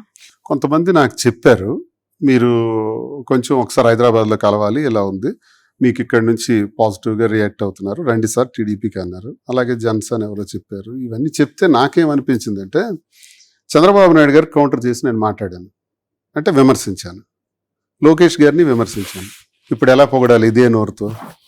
పవన్ కళ్యాణ్ గారిని కూడా విమర్శించాను. మరి ఇదే నోరుతో ఇప్పుడు ఎలా పొగడమంటారు? నాకు ఇది చేత కాదు. జగన్మోహన్ రెడ్డి గారిని కీర్తించాను, ఇప్పుడు ఇదే నోటితో ఎలా విమర్శించమంటారు? నాకు ఎందుకు ఈ తలకాయ నొప్పులు? నేను చేయలేను. అదే దువ్వాడ శ్రీనివాస్, అదే నా క్రెడిబిలిటీ. ఎవడేమనుకొని నాకు అనవసరం. ఇష్టానుసారం ట్రోల్స్ పెడతారు, తెలియనోడు ఏదో పెడతాడు. ఇప్పుడు కూడా నేను అలాంటి స్వార్థపరుణ్ణి అయితే కొంతమంది అడుగుతారు మీడియాలో, మీరు లోకేష్ పొగిడేరట, పొగటమేటయ్యా, ఇప్పుడు నేను వెళ్ళిపోవచ్చు కదా. మీ కో పొలిటీషియన్స్ చాలా మంది టీడీపీ నుంచి వచ్చిన వాళ్ళే ఉన్నారు, అసెంబ్లీలో కూర్చున్న వాళ్ళు. ఇప్పుడైతే ఎవరైతే బాబు గారిని, పవన్ కళ్యాణ్ గారిని తిడుతున్నారో, కూటమి మెంబర్స్ని తిడుతున్నారో, వాళ్ళు ఒకప్పుడు టీడీపీలో ఉండి వచ్చిన వాళ్ళే ఉన్నారు. కానీ ఇక్కడ ఏం జరుగుతుందంటే, అంటే ఇక్కడ కుల రాజకీయాలు జరుగుతున్నాయా, ఇంకోటి అయితే నేను మాట్లాడను. కానీ కాకపోతే ఏంటంటే, మిమ్మల్ని పిలవడంలో మేబీ లోకేష్ గారిని మీరు పొగిడారు అన్న, మీరు కాదు, మాధురి గారు ఒక చిన్న స్టేట్మెంట్ ఇచ్చారు. కాకపోతే పీపుల్ ఏంటంటే అదొకటే చూస్తున్నారు, దానికి ముందేం జరిగింది అక్కడ ఆ ప్రోగ్రామ్. ఈ టైంలో పవన్ కళ్యాణ్ ముఖ్యమంత్రి అయితే మంచిదా, లోకేష్ ముఖ్యమంత్రి అయితే మంచిదా అంటే లోకేష్ అయితేనే కరెక్ట్ అని అన్నాం. అంతేగాని 29 వరకు లోకేష్ అవ్వాలి, జగన్మోహన్ రెడ్డి గారు అవ్వకూడదు అన్నట్టు అని మేము అన్నట్టుగా పోర్ట్రేట్ చేశారు. అది పెట్టి చూడండి మీకు ఎలా మాట్లాడుతున్నారు దువ్వాడ శ్రీనివాస్, మాధురి అని చూపించారు. కానీ మొత్తం ఇంటర్వ్యూ వింటే అసలు కథ అర్థమవుతుంది. సినిమా ఆఖరిలోకి వెళ్తే హీరో కొడుతుంటాడు విలన్ని, మనకు అనిపిస్తుంది ఏంటి ఇంత దారుణం కొట్టేస్తున్నాడని. సినిమా మొదటి నుంచి చూస్తే ఇంకా రెడ తన్నాలి అనిపిస్తుంది. ఇప్పుడు ఈ మూమెంట్ లో మళ్ళీ జగన్ గారు మిమ్మల్ని పిలిచి, అంటే ఇప్పుడు కాదు, నెక్స్ట్ ఎలక్షన్స్ మూమెంట్ లో మీ సత్తా ఏంటో ఆయనకు తెలుసు కాబట్టి మళ్ళీ మిమ్మల్ని పిలిచి శ్రీను నువ్వే ఉండాలి అని చెప్పేసి మీకు చెప్పారనుకోండి, అప్పుడేం చెప్తారు? జగన్ అన్నమాట నేను ఎప్పుడు కాదనలేను, నేను అభిమాని కదా. కానీ ఆయన కలగానే ఇబ్బంది పెట్టలేను. ఆయనకి ఇప్పుడు నేను కలిసి అన్నా నాకు మళ్ళీ పునఃప్రవేశం చేయించండి అన్నాను అనుకోండి, ఒకవైపు అక్కడున్న లీడర్స్ ఒప్పుకోవట్లేదు, నా మాటని ఆయన ఖచ్చితంగా గౌరవిస్తాడు, నన్ను వదులుకోడు. ఇప్పుడు నేను ఆ మాట ఆయనకు ఇబ్బంది పెట్టి అనవసరంగా ఆయన మనసుని నేను ఇబ్బంది పెట్టలేను. ఆయన గెలాలి, ఆయన ముఖ్యమంత్రి అవ్వాలి అన్న ఇంటెన్షన్ ఉంటే వాళ్ళనే కన్విన్స్ చేయొచ్చు కదా. జగన్ గారు చేశారు కన్విన్స్ చేశారు. ఒకసారి నాకు ఎదురుగానే చెప్పారు, సీని వీళ్ళందరూ నిన్ను సస్పెండ్ చేయమంటున్నారని. అక్కడికి 3 నెలల ముందు నాకు చెప్పారు, వాళ్ళు ఎదురుగా చెప్పారు నన్ను నిల్చోబెట్టి, నీ వ్యక్తిగత కారణం ఏదో చెప్తున్నారు, అది ఏదో సెటిల్ చేసుకో, కొంచెం అది కోల్ చేసుకో అని అన్నారు అని అడ్వైస్ చేశారు. అక్కడికి 3 నెలల తర్వాత సస్పెండ్ చేశారు. సార్ ఇంత జరుగుతున్నప్పుడు మీకు మాధురి గారికి డిఫరెన్సెస్ ఏం రాలేదా? ఎందుకంటే ఈ రీజన్ చూపించే నన్ను ఇలా చేశారు అని. నాకు ఇవన్నీ తెలియనువా, ఏం జరుగుతుందో నాకు తెలియదా? ఈ నిర్ణయాల వల్ల ఒకవేళ నా పంచాయతీ మా 4 గోళ్ల మధ్య ఉండుంటే, మా ఇంటి పంచాయతీ, అసలు ఇవన్నీ జరుగుండేవి కావు. 4 గోళ్ల మధ్య కాకుండా తాడు తెగే వరకు లాగి సీఎం వరకు ఎప్పుడైతే తీసుకొచ్చారో అప్పుడే నాకు తెలుసు ఇన్ని డ్యామేజెస్ జరుగుతాయని. ఒక సీఎం దగ్గరికి ఫ్యామిలీ పంచాయతీ తీసుకెళ్లి కూర్చోబెట్టారు చూసారా, ఆ మహానుభావుడు కాబట్టి అవన్నీ విన్నారు. పాపం 3 సార్లు చేశారు. ఆయనకి ఎప్పుడు రుణపడి ఉంటాను నేను ఎప్పుడు. అందుకే నేను జగన్మోహన్ రెడ్డి గారిని జగన్మోహన్ రెడ్డి గారిని ఎక్కువ ఇష్టపడతాను. ఎందుకంటే ఆయనకి నాకు బాండింగ్. నేను ఎక్కడున్నా ఆయన నా గుండెల్లో ఉంటారు, నేను ఎక్కడున్నా ఆయన మనసులో కూడా నేను ఎక్కడో ఒక దగ్గర ఉంటాను. బికాజ్ ఏంటంటే పార్టీ వరకు ఓకే, కార్యకర్తలకు సంబంధించి ఓకే, కానీ ఇక్కడ భార్యని 2 పిల్లల్ని తీసుకెళ్లి ఆయన ముందు కూర్చోబెట్టి నేను పట్ల చాలా కంప్లైంట్ ఇచ్చి వచ్చారు. కానీ అసలు దీన్ని ఒక ఫ్యామిలీ థింగ్ ని కూడా ఆయన పరిష్కరించడానికి చూసారు అంటే అసలు అదొక గ్రేట్ మ్యాన్. అదే విచిత్రంగా అనిపిస్తుంది. అందుకే నేను అంటున్నాను కదా, మీరు ఇప్పుడు పార్టీ ఎందుకు వెళ్ళకూడదు అంటే, ఇప్పుడు వెళ్ళి ఏం చేయాలి? నేను ఆయన్ని విమర్శించాలి. నేను విమర్శించగలనా?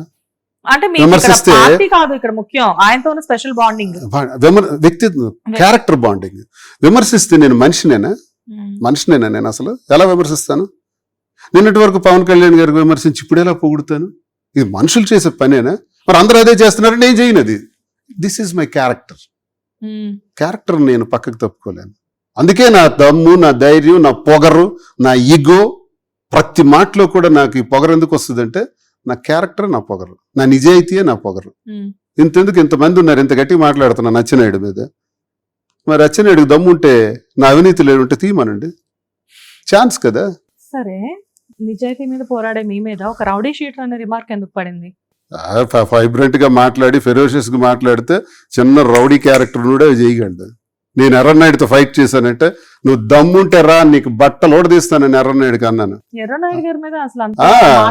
పవర్ ప్లాంట్ పోరాటాల్లో వేలాది మంది మీటింగుల్లో అన్నాను, రికార్డెడ్ ఇవన్నీ. రా నువ్వు దమ్ముంటే ఈ ప్రాంతానికి అన్నాను. ఆ సీన్ ఎక్కడ సార్? కార్ మీద కూర్చొని ఐరన్ రాడ్ తిప్పుతున్నారు. ఆలూరులోనే, వాళ్ళ సొంత ఊరులోనే. అలా బెదిరించకపోతే, అలా యాక్ట్ చేయకపోతే అక్కడ రాజకీయాలు చేయలే. కాదు సార్, మీ గెటప్ కి, మీ బొట్టుకి, మీ డ్రెస్సింగ్ కి, మీరు ఆ రాడ్ పట్టుకోవడానికి పర్ఫెక్ట్ ఫ్యాషనిస్ట్ లాగా నేను సరిపోయారు. కాదని చాలా మంది చెప్తారు, ఆ, కానీ నేనే ఇది నిజమంట, రాసి పెట్టుకోండి.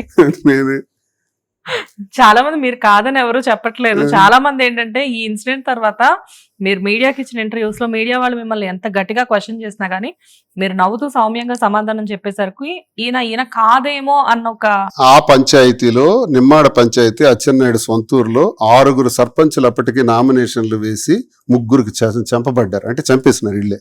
అచ్చెన్నాయుడే వాళ్ళ తోటల్లోనూ ఒక తోటల్లో ఒకడికి, ఇంటికి వెళ్ళి ఒకడికి 3ని చంపేసినారు. సొంత తమ్ముడు బుజ్జి అనే వ్యక్తిని కూడా అర్ధరాత్రి చంపేసినారు. ఇది వాళ్ళ చరిత్ర. సర్పంచ్గా ఎవడు పోటీ చేయడానికి వీల్లేదు. ఆ చరిత్రలో మొట్టమొదటిగా నామినేషన్ వెయ్యాలి. సార్ ఇక్కడ హత్య రాజకీయాలు కూడా సొంత జరిగాయా? తమ్ముడిని ఎవరు చెప్పారు? ఓకే. 94-5లో ఎర్రనాయుడు అచ్చెన్నాయుడు కలిపి కదా చంపారు. ఇది ఎన్నో మీటింగ్, ఎన్నో వీడియోస్ లో, ఎన్నో ఇంటర్వ్యూస్ లో నేను చెప్పాను. మా ఊర్లో అడగండి చెప్తారు. ఈనాటికి ఆ రక్తం మరకలు అందరికి గుర్తే. అర్ధరాత్రి నిమ్మాళ్ళు ఉమ్, మరో 3 సర్పంచులు కూడా పోయినారు కదా. సో నామినేషన్ వేయడానికి అప్పన్న అనే వ్యక్తిని కూడా చంపేస్తామని బెదిరించారు. ఉమ్, ఎవడరా నేను చంపేది, పదా పడకలు నేనే ఇస్తాను నామినేషన్ అన్నాను. ఉమ్, ఊర్లోకి వెళ్ళినప్పటికీ నిజంగా కత్తులు, కర్రలు, కొడవళ్ళతో వచ్చారు. మీకు ఆ వీడియో క్లిప్పింగ్స్ ఇప్పటికీ ఉన్నాయి. నన్ను అందరూ చుట్టుముట్టేశారు. ఉమ్, నా స్కార్పియోను కూడా షేక్ చేసి పల్టీ కొట్టించేసి నన్ను బంధించి నన్ను కొట్టేయాలని చూశారు. అవన్నీ వీడియోస్ ఉన్నాయి, కావాలంటే మీకు క్లిప్పింగ్స్ ఇస్తాను చూసుకోండి. మీ మీద అటాక్ చేశారు. ఉమ్, అటాక్ చేసి ఊరు నుంచి మమ్మల్ని బయటకి అంటబెట్టేశారు. పోలీసులు మమ్మల్ని తీసుకుపోయారు. ఉమ్, అప్పుడు నేను వచ్చి ఊరు బయటే కారు ఎక్కి కూర్చున్నాను. నేను ఇప్పుడు ఇంటికి వెళ్తే చచ్చిపోవడం బెటరు, నామినేషన్ వేయకుండా ఎక్కడికి వెళ్తాను, ఇంకా 2 hours ఉంది, నామినేషన్ వేయాల్సిందే అని కూర్చున్నాను. కాదు వాళ్ళ ఊరికి వెళ్ళి అంత ధైర్యం ఎలా? వెళ్తాను, ఆళ్ళూరు అయితే ఆ ప్రజాస్వామ్యం ఇది, అభ్యర్థిని కాదని హక్కు వాళ్ళకి ఎక్కడ ఉంది. కానీ అప్పుడు నేను అక్కడ కూర్చున్నానని తెలిసి వేలాది మంది ప్రజలు వచ్చేసారు. వెళ్ళాం, వాళ్ళు ఆయుధాలతో ఉన్నారు, కత్తులు కర్రలతో ఉన్నారు. మేము మాకు తోచిన మేము పడి, ఇదే అబద్ధమేం కాదు. వెళ్ళాను, ఉమ్, అటాక్ చేసి నామినేషన్ వేయించాను. పోటీ జరిగింది. 159 ఓట్లు వచ్చాయి. చరిత్రలో మొదటిసారి సర్పంచ్ గా పోటీ చేసిన వ్యక్తికి. ఉమ్, 136 పంచాయతీల్లో 119 పంచాయతీలు గెలిచాను వంటి చేత్తో. Um, in the history of Tekkali constituency 40 సంవత్సరాల తర్వాత గ్రాండ్ విన్నింగ్ అది, రికార్డ్. 139లో 119 పంచాయతీలు, 4 ఎంపీపీలు, 4 జెడ్పీటీసీలు కూడా అఖండ మెజార్టీతో గెలిచాం. ఉమ్. ఇది రికార్డ్.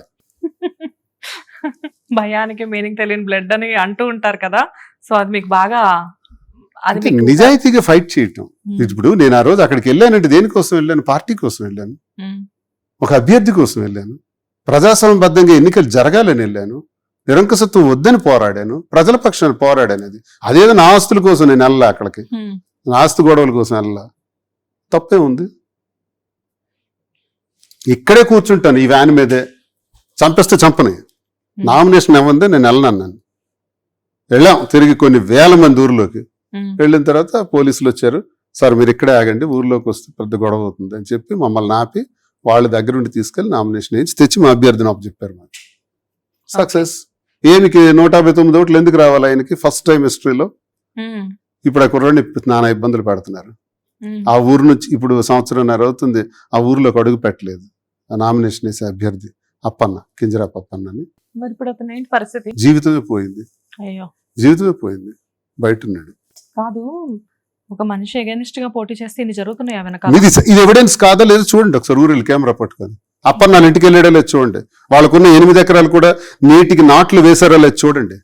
వాళ్ళు రౌడీజం పెట్టి ఇప్పుడు అర్థం అవుద్ది ప్రజలకు. నేను అదే చెప్తున్నా, అచ్చెన్నాయుడు రౌడీజంతో వాళ్ళ మీద నామినేషన్ వేసే కింజరాపు అప్పనని నేటికి 14-15 నెలలు ఇది ఊర్లో అడుగు పెట్టనివ్వలేదు. 2 అన్నదమ్ములు కూడా ఊర్ల నుంచి పరారైపోయారు. బయట బతుకుతున్నారు. వాళ్ళు తిండికి లేక ఆర్థిక ఇబ్బందులతో నరకం చూస్తున్నారు, వరిస్సాలో ఉంటున్నారు. ఉమ్, ఇది వాళ్ళ రౌడీజం. దీన్ని నేను అడిగితే నేను రౌడీనా వాళ్ళ రౌడీలే? ఎవడు రౌడీ? అచ్చెన్నాయుడు రౌడీయా, దువ్వాడ శ్రీనివాస రౌడీయా? ఉమ్. ఏదో నాకు తోచిన విధంగా అప్పనని నిలబెట్టుకుంటూ వస్తున్నాం. ఎన్నాళ్ళు నిలబెడతాం? సో ఇప్పుడు అతను మంచి బయట ఉన్నాడు, ఇబ్బందుల్లో ఉన్నాడు. మీరే ఎప్పుడు రోజులు మారుతాయో తెలియదు. వాళ్ళ పొలాలకు నాట్లు వేసుకోలేదు ఈ రోజు వరకు కూడా, ఉమ్, 1.5 కాలంలో. మీరు డైరెక్ట్ గా హెల్ప్ చేస్తున్నారు. మనకు తోచింది మేము చేస్తూ అలాగా ఉమ్, కేసులు కూడా పెట్టేస్తున్నారు. ఇది నిజమా అబద్ధమా తీయమని ట్రాక్ వెళ్ళండి ఒకసారి. వాళ్ళ ఊర్లో ఉన్నారో లేదో, కింజరాపు అప్పన్న ఎక్కడున్నాడు నామినేషన్ వ్యక్తి వచ్చి వెనకండి, తెలుస్తుంది. సార్ ఇప్పుడు ఆయన మరి వైఎస్ఆర్సీపీ నుంచే కదా ఆయన ఉమ్. చేసింది. మరి జగన్ గారు ఇక్కడ ఏం చేస్తామండి రూలింగ్ లో లేక అందరికి కేసులు అరెస్టులు జైళ్ళు అయితే ఏం చేస్తాం. అని జైలు అంటే గుర్తొచ్చింది, ఉద్యమం టైంలో మీరు కూడా 63 రోజులు జైల్లో ఉండాల్సి వచ్చింది కదా. సో అప్పుడు ఆ జైలు జీవితం అనేది మీకు ఏం నేర్పించింది? నాకు అంతవరకు చాలా రిచ్గా చాలా దర్జాగా జీవితం పోయేది నాది. అసలు ఆకలి అంటే కష్టం అంటే తెలీదు, బాధ అంటే తెలీదు.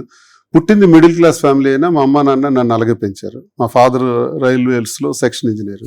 మేము 4 అన్నదమ్ములు, 2 చనిపోయారు. 6 అన్నదమ్ములు, చెల్లెళ్ళు అక్కడ లేరు. వాళ్ళిద్దరు చనిపోయారు, 4 ఉన్నాం. నాలుగోవాడు కూడా చనిపోయాడు, 3 ఉన్నాం. దర్జాగా బ్రతికాం. తర్వాత నేను వ్యాపారాల్లో అట్లా బాగా సంపాదించాను.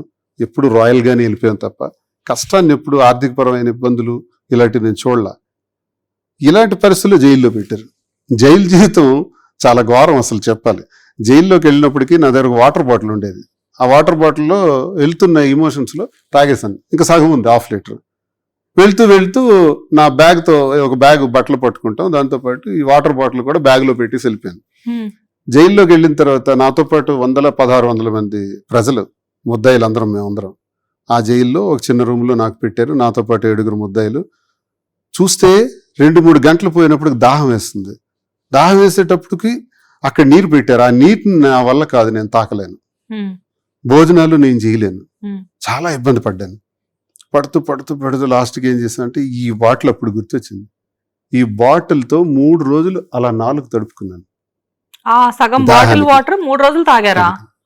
తన స్నేహితులు వాళ్ళు ఇచ్చిన, నేను రిమైండర్ ఖైదీ కాబట్టి కొంచెం భోజనాలు అలౌట్ చేస్తారు, కొంచెం ఫ్రూట్స్ వచ్చేవి. ఫ్రూట్ కట్ చేసి యాపిల్ తింటే అందులో నుంచి వాటర్ వస్తే జిమ్ అని దాహం తీరినట్టు అనిపించేది. యాపిల్లో వాటర్ మన దాహాన్ని తీరుస్తుందా? కమలా పండులో ఉండే అంటే ఆరెంజ్లో ఉండే వాటర్ మన దాహాన్ని తీరుస్తుందా? నాకు అర్థమైంది అప్పుడు. అలా ఫ్రూట్స్ తోనే కాలం గడిపోయింది. విలువలు తెలుసాయి కొన్ని. కష్టం అంటే అప్పుడు అర్థమైంది 2011లో. అది కాదు సార్, ఇప్పుడు కాకరాపల్లి పవర్ ప్లాంట్ ఉద్యమంలో మా మీద ఫైరింగ్ ఆర్డర్స్ ఇచ్చి 3 కాల్పుల్లో చనిపోతే నాతో పాటు 1600 మందిని జైల్లో పెట్టారు. కాదు, మీకంటూ కొన్ని స్పెషల్ థింగ్స్ ఉంటాయి జైల్లో, లైక్ అంటే మీకని కొన్ని స్పెషల్ సెల్స్, మీకని కొన్ని ప్రత్యేక భోజనాలు. వార్ అది చరిత్రలో మిగిలిపోయిన వార్ కదా. సెంట్రల్ గవర్నమెంటే రియాక్ట్ అయింది. జయరాం రమేష్ గారు పవర్ ప్లాంట్ రద్దు చేశారు, కాల్పులు జరిగాయి. ఆ కాల్పులు బాష్పవాయువులు విడిచిపెట్టారు. అప్పుడు అంతా చాలా స్ట్రిక్ట్ చేసి పడేశారు.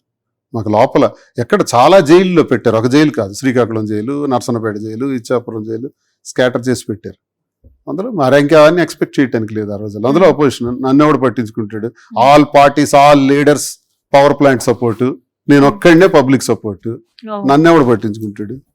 ఆ టైంలో చంద్రబాబు నాయుడు గారు అక్కడికి వచ్చారు, జగన్మోహన్ రెడ్డి గారు కూడా వచ్చారు. పోరాటం మమ్మల్ని అరెస్ట్ అయిపోయిన తర్వాత పరామర్శించారు. అవన్నీ. సో మొత్తానికి పొలిటికల్ లైఫ్ లో కూడా ఎన్నో ఫెరోషియస్ గా ఉన్నాం. సూటిగా మాట్లాడడం, అటాక్ చేయటం, ఎదుర్కోవటం ఇదే. అలా నేను ఎప్పుడు లంచాలు తీసుకోలేదు, అవినీతి చేయలేదు, అక్రమాలు చేయలేదు. అదే రాజకీయ నాయకులు కూడా అవినీతి చేయకుండా ఉంటారు. నేనున్నాను కదా. ఇది మేము ఎలా నమ్మాలి? టెక్కలెళ్ళండి, 4 రోజులు కెమెరా పట్టుకోండి, మారుమూల గ్రామాలన్నీ తిరగండి, ఊరుతో మీకు నచ్చిన ఊరు తిరగండి, దువ్వాడ శ్రీనివాస్ గురించి ప్రశ్నించండి. మీ దగ్గర ఉద్యోగం పేరిట గాని, పనుల పేరిట గాని, ఇంకేదైనా ప్రభుత్వ అధికారాన్ని ఉపయోగించుకొని కానీ లంచం తీసుకున్నాడు అని అడగండి. వాళ్ళు తీసుకున్నాడు అని అంటే నేను అక్కడే ఆత్మహత్య చేసుకుంటా. కాదు సార్, అవినీతి చేయకుండా ఇన్నాస్తులు ఎలా కూడబెట్టారు? వ్యాపారాలు ఇప్పటికీ నాకు ఎలా ఉంది, కింద పడేస్తే మళ్ళీ లేలా? సంవత్సరం క్రితం నుంచి దువ్వాడ శ్రీనివాస్ రెడ్డి అందరికీ తెలుసు కదా, అన్ని ఆస్తులు రాసేస్తున్నాను కదా మా కుటుంబానికి. మరి ఇప్పుడు ఎలా టెక్స్టైల్స్ లో అడుగు పెట్టా? మరో బ్రాంచెస్ ఎలా ఎక్స్టెండ్ చేస్తుంది? ఆపేశారు. ఈ గవర్నమెంట్ వచ్చిన తర్వాత ఆపేశారు. సో నాకు ఇక్కడ పడేసినా మళ్ళీ ఈత కొట్టుకుని రావటం నాకు తెలుసు. ఈత రాదు, సముద్రంలో వదిలేసిన ఈత కొట్టుకొని అక్కడికక్కడే నేర్చేసి ఈత కొట్టుకొని మళ్ళీ వచ్చేస్తాను వాడికి. అది నేను నా జీవితం నాకు నేర్పింది, అది నేర్పిన పాఠాలు. సో దెబ్బలు తగులుతుంటే ఆటోమేటిక్ గా పాఠాలు, రాటు తీరిపోద్ది, ఒళ్ళంతా గాయాలే, అవే అనుభవాలు. నైస్. సో మళ్ళీ మాధురి గారి దగ్గరికి వద్దాము.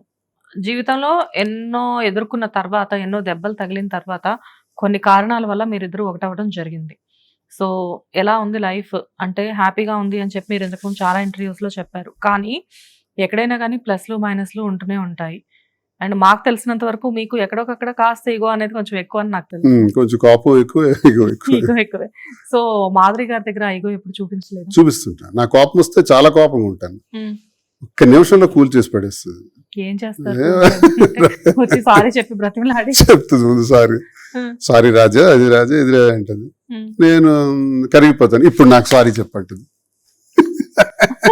నేను కూల్ అయిపోయిన తర్వాత సరదా అంతే. ఏం కావాలండి ఇవన్నీ ఏంటంటే జస్ట్ ఒక ప్రేమతో. అంటే రాజకీయాల్లో ఇంత బలంగా ఉండే మీరు ఒక ఆడ మనిషి దగ్గర ఇంత చిన్న పిల్లోళ్ళ ఎలా అయిపోయారు అన్నదే నాకు $1 million క్వశ్చన్. బికాస్ మిమ్మల్ని చూస్తే మీ ప్రత్యర్థికి భయం. ఆటోమేటిక్ గా ఎలా ఉంటదంటే అమ్మో దువ్వాడ శ్రీను అనేసరికి ఒక నేను అన్నట్లుగా కాస్త కూస్త ఆ రౌడీ షీటర్ లక్షణాలు మీలో ఉన్నాయి. సో అంత భయపెట్టే మీరు ఈవిడ దగ్గర రౌడీ షీటర్ వేరు రౌడీ వేరు. సో అలాంటి మీరు ఇక్కడికి వచ్చేసరికి ఇంత ఇన్నోసెంట్ గా ఇంత చిన్న పిల్లోళ్ళ ఎలా అయిపోతారు? మీరు ఒక ఆడ మనిషి అంటారేంటి? స్త్రీ అంటే ఏమనుకుంటున్నారు మీరు? స్త్రీ శక్తి అంటే నేను కూడా స్త్రీనే కదా ఏమనుకుంటున్నారు? మీకు తెలియకపోవచ్చు, నాకు తెలుసు. ఓకే చెప్పండి. విష్ణుమూర్తి లాంటి వాడే లక్ష్మి కోపం వస్తే భూమి మీదకి నడుచుకుంటూ వచ్చాడు. 7 కొండల మీదకి ఎలా వచ్చారు అనుకున్నారు? శ్రీ మహావిష్ణువు వరాహావతారం ఎత్తేటప్పుడు భూదేవిని బంధించేటప్పుడు భూదేవిని విడిపించడానికి కోసం విష్ణుమూర్తి కదలెళ్ళాడు. స్త్రీ కోసం విష్ణువు అడుగు వేసిన ప్రతి సందర్భం ప్రతి యుగంలో కూడా సీతాదేవి కోసం ఆయన జీవితం అంతా, ఆయన ఆహార్యం అంతా, ఆయన శరీరం అంతా సీతాదేవిని నింపుకున్నాడు ఏకపత్ని వ్రతుడిగా. ద్వాపర యుగంలో కృష్ణావతారంలో శ్రీ మహావిష్ణువుని ఇష్టపడినటువంటి 16,000 మంది భామల్ని అలరించాడు. ఏమనుకుంటున్నారు స్త్రీ శక్తి అంటే? స్త్రీ శక్తి ముందు దువ్వాడ శ్రీనివాస ఎంత? ఆ దేవునికి ఇది అవ్వలేదు. మా బైబిల్కి వెళ్దాం. బైబిల్లో కూడా ప్రభు ఇద్దరిని సృష్టించాడు, యాడమ్ అండ్ ఈవ్ని. ఈ స్వర్గం అంతా మీరు చూసుకోండి, ఇక్కడే హాయిగా ఉండండి, ఇది మీకోసం సృష్టించాను, ఈడెన్ గార్డెన్స్ అని చెప్పి ఒక చెట్టు చూపించి ఆ చెట్టు మీద ఒక ఫ్రూట్ ఉంటుంది, ఆ చెట్టు దగ్గరికి మీరు వెళ్ళకండి, this is knowledge tree and knowledge fruit, అక్కడికి వెళ్తే మీరు మీ పాపాన్ని ఒడిగట్టుకుని వాళ్ళు అవుతారని ప్రభు చెప్తాడు. చెప్పినా సరే వాళ్ళు వింటారు, గార్డెన్లో ఉంటారు. అక్కడ ఒక శాటన్ ఉంటాడు, పైథాన్, ఒక కొండచిలువ రూపంలో శాటన్ ఉంటాడు. వాడు చాలా డేంజరస్, విషం, భగవంతుడికి వ్యతిరేకి, వాడు శత్రువు. కాబట్టి అక్కడికి వెళ్ళకండి అని దేవుడు చెబితే వీళ్ళు వెళ్ళరు. కానీ ఈ ఒక రోజు టెంప్ట్ అవుతుంది, వెళ్ళి అక్కడికి వెళ్ళాలి అంటది. ఏ యాడమ్ అంటాడు వద్దు బాగు దేవుడు చెప్పాడు అంటాడు, లేదు వెళ్ళాలి అంటది. సరే అని వెళ్తాడు. వెళ్ళిన తర్వాత ఆ సర్పెంట్ ఏదైతే ఉంటుందో అని ఆ పాము విషవాయువులు, ఆ దేవుడు మీకు ఇక్కడికి రాకుండా చేశాడు, జ్ఞానాన్ని పొందకుండా చేశాడు, భూమి మీద చాలా జ్ఞానం ఉంది, మీ బట్టలు మీ ఒంటి మీద దుస్తులు లేవు, మీకు సిగ్గుందా, సిగ్గు తెలియట్లేదా, జ్ఞానం లేదు కాబట్టి మీకు సిగ్గు తెలియట్లేదు అని విషబీజాలన్నీ నాటి మరి మేము ఏం చేయాలంటే ఆ ఫ్రూట్ తినండి అంటాడు. ఆ సాటన్ అనేటప్పుడు ఆ ఫ్రూట్ తీస్తుంటే వద్దు అంటాడు యాడమ్. ఫ్రూట్ తీస్తుంది, తింటది, తినిపిస్తుంది. వద్దు అంటాడు, తినిపిస్తుంది, తింటాడు.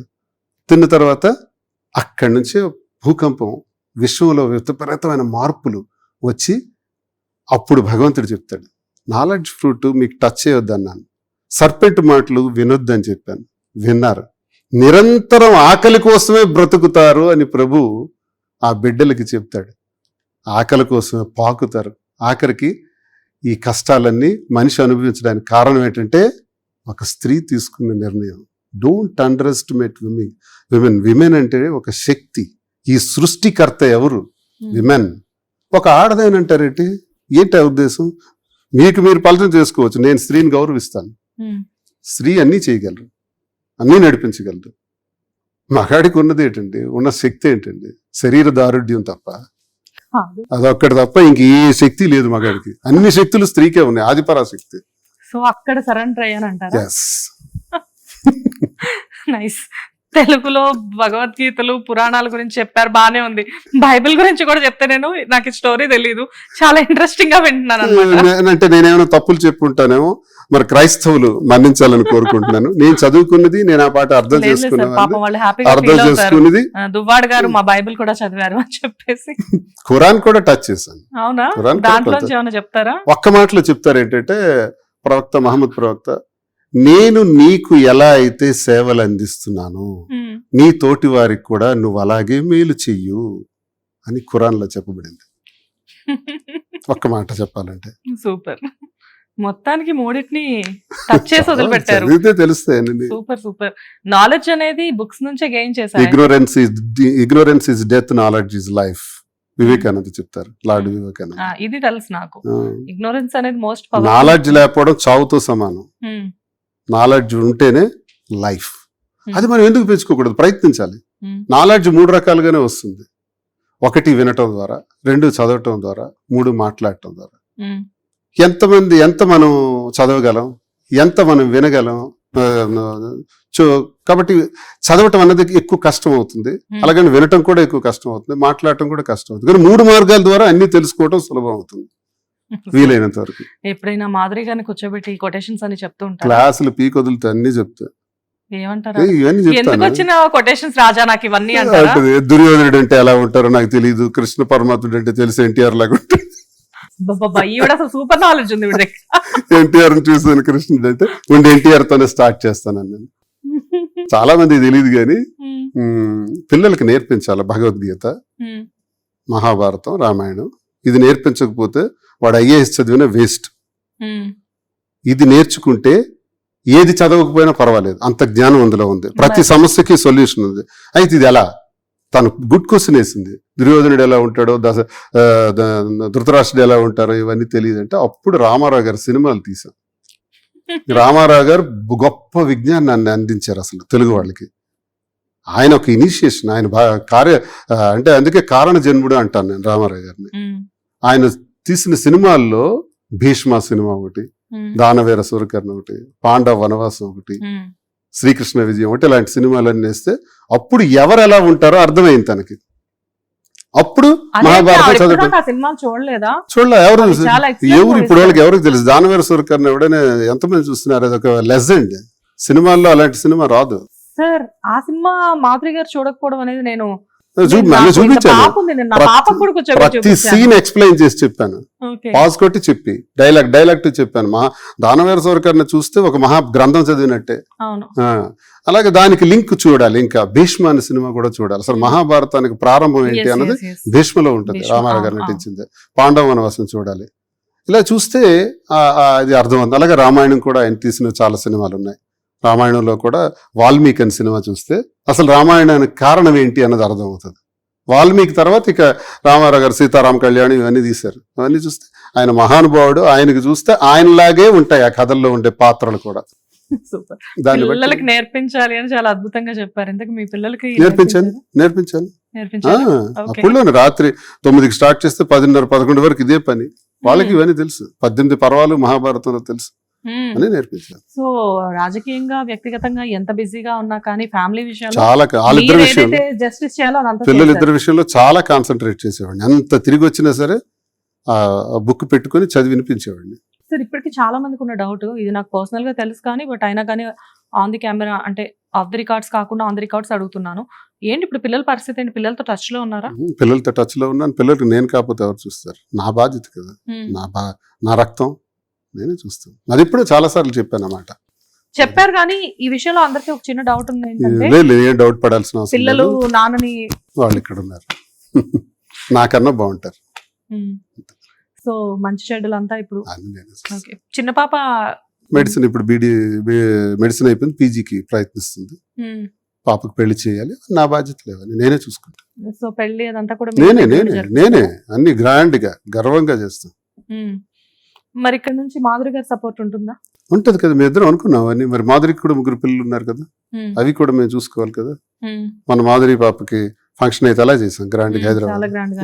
అందులో నేను డాన్స్ కూడా వేసాను కదా. అన్ని మా దగ్గర ఏ స్ప్లిట్స్ ఉండవు, ఏ డిస్కషన్స్ ఉండవు. All the things, all the targets and all the issues we discussed and we came to a decision also. ఒక నిర్ణయానికి కూడా వచ్చేసినాం. అన్ని అది ఎలా చేయాలన్నది ఒక ఆలోచన చేసుకున్నాం. చాలా మంది అనుకున్నట్లుగా మీ రిలేషన్షిప్ లో బూతులు వెతికి కంటే కూడా మీ రిలేషన్షిప్ లో మీరిద్దరు ఒక బెస్ట్ ఫ్రెండ్స్ గా ఉన్నారు అనుకోవచ్చా? ఎస్, రిలేషన్ ఆడామగకి రిలేషన్ భూమి మీద చెప్పడానికి ఏముంటది, శారీరక రిలేషన్ ఉంటే ఉండొచ్చు. అది common, very less time and very less period. అది పెద్ద సబ్జెక్ట్ కాదు, అది అందరికీ తెలిసిన విషయం మనం ఆడామని. కానీ we have very good friendly relation. అభిమానం, ఆప్యాయత, బాధలను పంచుకోవటం, త్యాగం చేయటం, నాకు దశలో ఆర్థికంగా నేను అన్ని ఆస్తులు రాసేసిన తర్వాత కొంత ఒక ఇల్లు నిర్మాణం చేసుకోవాలని ఇబ్బంది వచ్చేటప్పుడు నా దగ్గర డిపాజిట్స్లో ఉన్నవి ఒక 2 crores వరకు ఉంది, అవి అర్జెంటుగా రెడీ చేయండి అని అకౌంట్లోకి ట్రాన్స్ఫర్ చేసేసింది. ఆ ట్రాన్స్ఫర్ స్టేట్మెంట్స్ కూడా ఉంటాయి ఆ ఏ డేట్స్, ట్రస్ట్ తో ట్రాన్స్ఫర్ చేశారు ఆవిడ? ఫిక్స్డ్ డిపాజిట్లోనే ట్రాన్స్ఫర్ చేసేసింది. అంటే దీన్ని ఏమనాలి? త్యాగం కదా. ఎందుకు చేయాలి? నిస్వార్థంగా ఉన్నారు. నేనెవడు? నాకెందుకు చేయాలి? పోనీ నాకేమైనా ఆస్తులు అంతస్తులు ఉన్నాయా? నాకేమైనా పేరు పైగా నేనేమైనా పెద్ద హోదాలో ఉన్నవాడినా, లేకపోతే ప్రపంచంలో అందగాడినా? ఏమున్నాయి నాకు? కానీ చాలా మంది మాకు అంటే బయట మాట్లాడుకునేది ఏంటంటే శ్రీను గారి దగ్గర డబ్బులు ఉన్నాయి కాబట్టి ఇవిడ ఆయన దగ్గరికి వెళ్ళింది అని మాట్లాడతారు కదా. పన్నోడు ఈ గాసిప్స్, ఈ ట్రోలర్స్ మాటలు పట్టించు, మా బాధ ఏంటో మాకు తెలుసు కదా, వాళ్ళకి ఏం తెలుస్తుంది? ఇది పనిగట్టుకుని చేసే టీం ఒకళ్ళు ఉంటారు, వాళ్ళు చేస్తుంటారు. ప్రతి కామెంట్ మీరు ఓపెన్ చేసి చూడండి, ఫేస్బుక్ లో వచ్చే ప్రతి comment locked, Facebook locked, YouTube లో వచ్చే కామెంట్ లాక్డ్, కావాలనే కొంతమంది పెడుతుంటారు. These comments are fake. ఈ 4 ఏళ్లలో నాకెవ్వరూ ఎదురుపడి ఒక్క మాట కూడా అనలేదు ఈ కామెంట్స్ నిజమైతే. మన ఏదో ఛానల్లోనూ నాకు కూర్చోబెట్టి ఆ ఛానల్లో డైరెక్ట్ గా ఫోన్ లింకప్ చేసేసినారు. 8 మంది ఫోన్ చేశారు. 8 మంది కూడా నన్ను పొగిడి, నా కీర్తించి, నా గొప్పతనాన్ని మీద పాట కూడా రాసి వినిపించాడు ఆయన. అంటే నేను బయట తిట్టే వాళ్ళందరూ ఇప్పుడు ఫోన్లో కూడా తిడతారేమో అనుకున్నాను నేను. వచ్చిన 8 ఫోన్లు నాకు పాజిటివ్గా వచ్చి, అంటే ప్రజల్లో నేను చూసింది వేరు, విమర్శల ద్వారా వస్తున్నది వేరు. విమర్శలకే నిజంగా విమర్శించాలనుకున్నాడైతే సద్విమర్శ చేస్తాడు. బూతులు పెట్టి తిట్టడం, నన్ను ఇష్టానుసారంగా బూతులు పెట్టి తిడుతున్నారంటే వాళ్ళు నేనంటే పడని టీం అదంతా, ఆ టీం తిడుతూనే ఉంటారు. అండ్ మాధురి గారు ఇప్పుడు మీకు మంచి చెడ్డలే కానివ్వండి, అండ్ మీకు సంబంధించిన ఏవైనా కానీ ఆవిడకి మొదటి నుంచి దగ్గరను చూసుకునే అలవాటు, అంటే మీ ఇద్దరితో ఒక స్పెషల్ బాండింగ్. సో ఇప్పుడు ఈ right now what is your feeling? She is not with you right now కదా. ఇబ్బంది ఇవన్నీ, ఇది బిజినెస్లు ఒకవైపు భారం మోయాలి, ఇంకా బ్రాంచెస్ కోసం భారం మోయాలి, ఈ ఏవైతే కొత్త ఫ్రెష్ ఆర్డర్స్ పెట్టాలో తన పార్టిసిపేషన్ ఎక్కువ, ఇవి చేయాలి. తర్వాత నేను ఒకడిని, ఇవన్నీ కలిసి చేసేవాళ్ళం, ఒంటరిగా చేయటం, ఇవన్నీ ఇబ్బందులు ఉన్నాయి. స్ట్రక్ అయ్యారు కదా మీరు బాగా, ఎప్పుడు చూసినా గానీ నాకు నైట్ 12 ఇప్పుడు వెళ్ళి 12 రోజులు అయింది. 10 రోజుల వరకు అదే నా పరిస్థితి. ఇప్పుడే మెరుగైంది, ఇప్పుడు కొంత సెటిల్ అయ్యాను. కొంచెం మళ్ళీ చేయక తప్పదు కదా. ఫోన్ కూడా మాట్లాడే సిచ్యువేషన్ కాదు కదా, బాగా ఇబ్బందిగా ఉంది. బిగ్ బాస్ గురించి చాలా మంది అపోహలు పడతారు కానీ అక్కడికి ఫోన్ గానీ ఏం వెళ్ళదు. నిన్న నేను అనుకున్నాను, బట్టలు వెళ్ళేటప్పుడు చిన్న స్లిప్ రాసి పెడతాను, ఒకళ్ళు I safe, I'm safe, you are doing well, don't think about success but do your mark అని ఒక 4 ముక్కలు రాసి పంపిస్తానంటే వాళ్ళు చింపి జల్లేస్తామండి, మేము అలా చేయాలి సార్. అంత చిన్నవి కూడా చూస్తారా? అన్ని డ్రెస్సులు చెక్ చేస్తారు. ఆమె అక్కడ నుంచి కెమెరాలో చెప్తే కెమెరాలో రాసుకుంది, మాకు చెప్తారు, మేము ఇచ్చింది బయటే చెక్ చేసేసి ప్రతి డ్రెస్ చెక్ చేసి లోపలికి పంపిస్తారు. కాబట్టి ఇవి జరగవు, ఎవడెవడేదో అనుకుంటారు అని రాంగ్. రైట్. ఇక్కడ నాగార్జున గారు లాస్ట్ వీక్ కొన్ని టాస్కుల్లో కానివ్వండి అలాగా ఆవిడకి చెప్పారు, చేతులు వెనక్కి పెట్టుకోవాలి, చేతులు కట్టుకోవాలి అని చెప్పి అన్నాక ఆయన సటరికల్ గా ఒక థింగ్ మాట్లాడారు, చేతులు కట్టుకునే అలవాటు లేదని నాకు అర్థమైంది అని చెప్పేసి. నిజంగానే తను అంతేనా? Very nice man. మాకైతే మాత్రం ఆయనకి సరస్సు వచ్చి నమస్కరిస్తున్నాను. మీ ఇద్దరికి ఆల్రెడీ ఏమైనా ఫ్రెండ్షిప్ ఉందా?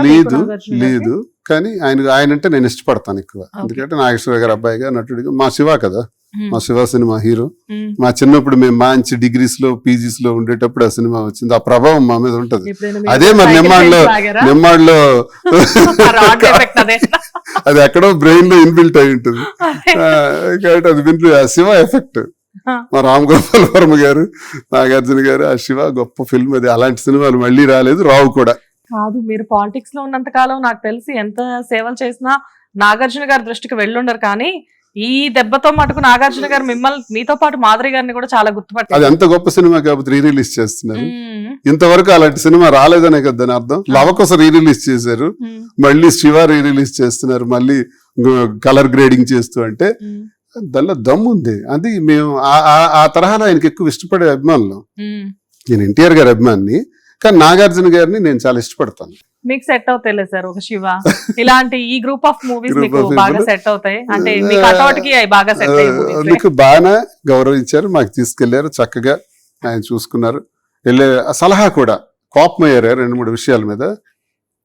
తను రీతు మీద మాట్లాడిన మాటలు, లేకపోతే కళ్యాణ్ మీద మాట్లాడిన మాటల గురించి, మాధురి నీ ప్లేస్ లో నేనున్నా అలాగే మాట్లాడతాను, మీ ప్లేస్ లో కూడా అదే నా డైలాగ్, కానీ అడిగేది కరెక్ట్, అడిగే మాట తీరు బాగోలేదు, నువ్వు తీరు మార్చుకుంటే నిన్ను పట్టేవాడు లేడు అని అన్నారు. అంటే ఆశీర్వదించారు, నాగార్జున గారు ఆశీర్వదించారు, ఒక చిన్న సజెషన్ ఇచ్చారు.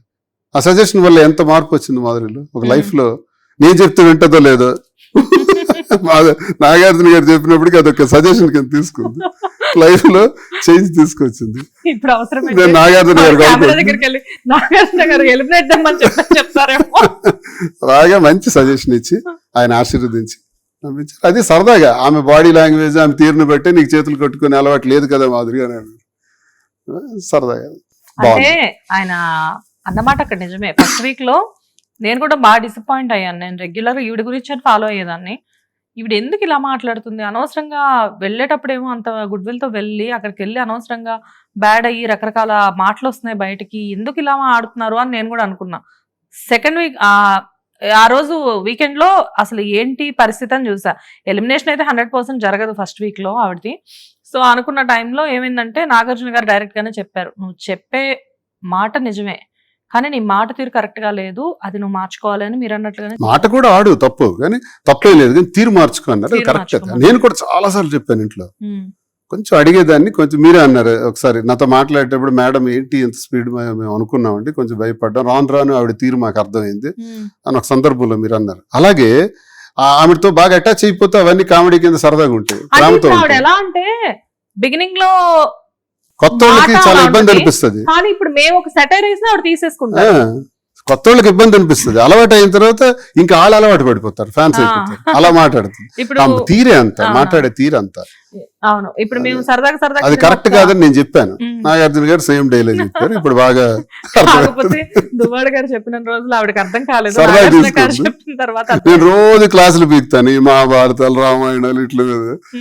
సరే తనకి ఎంత లోడ్ క్యారీ చేస్తుంది, నాగార్జున గారు అదే మాట చెప్పారు. నైస్. సో మొత్తానికి మాట తీరు మారాలి అన్నది మీరు కూడా ఆవిడకి చెప్పారు చాలా సార్లు. ఓకే, ఎనీవేస్ ఏంటి ఈవిడ ఎలా తిరిగి వస్తారు అనుకుంటున్నారు? So no expectations. No expectations. గెలుపు ముఖ్యం కాదు, మార్క్ ముఖ్యం. జనరల్ గా ఇది ముఖ్యం. గెలుపు దైవాధీనాలు, అది ప్రజలు ఓట్లు వేయాలి.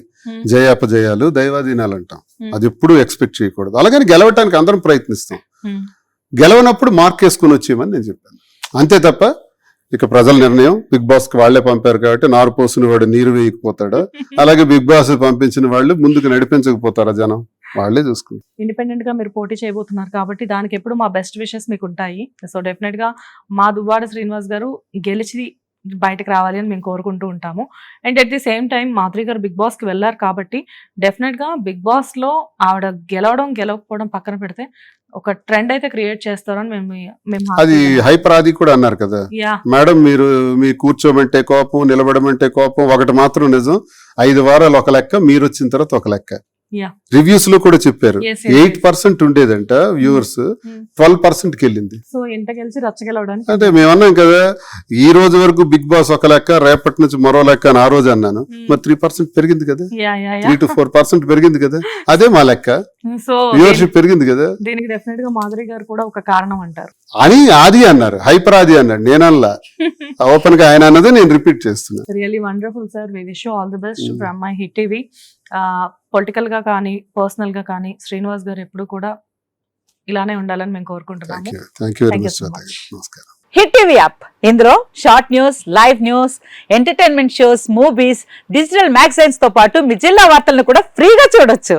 ఇంకెందుకు ఆలస్యం, వెంటనే హిట్ టీవీ యాప్ ని డౌన్లోడ్ చేసుకుని ఫ్రీగా ఎంటర్టైన్మెంట్ పొందండి. Hit TV app, hit TV app, please download hit TV app. Hit TV app ని ఫ్రీగా డౌన్లోడ్ చేసుకుని ఎంజాయ్ చేయండి. మీకు నచ్చిన ఎంటర్టైన్మెంట్ కోసం హిట్ టీవీ యాప్ ని ఫ్రీగా డౌన్లోడ్ చేసుకుని ఎంజాయ్ చేయండి. హిట్ టీవీ యాప్ ని డౌన్లోడ్ చేసుకుని ఆస్వాదించండి, ఆశీర్వదించండి. ఇంతమంది సెలబ్రిటీలు హిట్ టీవీ యాప్ ని డౌన్లోడ్ చేసుకోండి అని చెప్తున్నారంటే ఎంత మంచి యాప్ ఆలోచించండి. అమెరికా అమెరికా అమెరికా అమెరికాలో చదవాలనుకునే వాళ్ళకి విశ్వసనీయమైన పేరు మన శౌర్య consultancy. UK Law 1 Year Masters. UK Law 1 Year Masters. 2 years work permit up to 5 years visa. Contact Saurya Consultancy. Contact 89851 89851.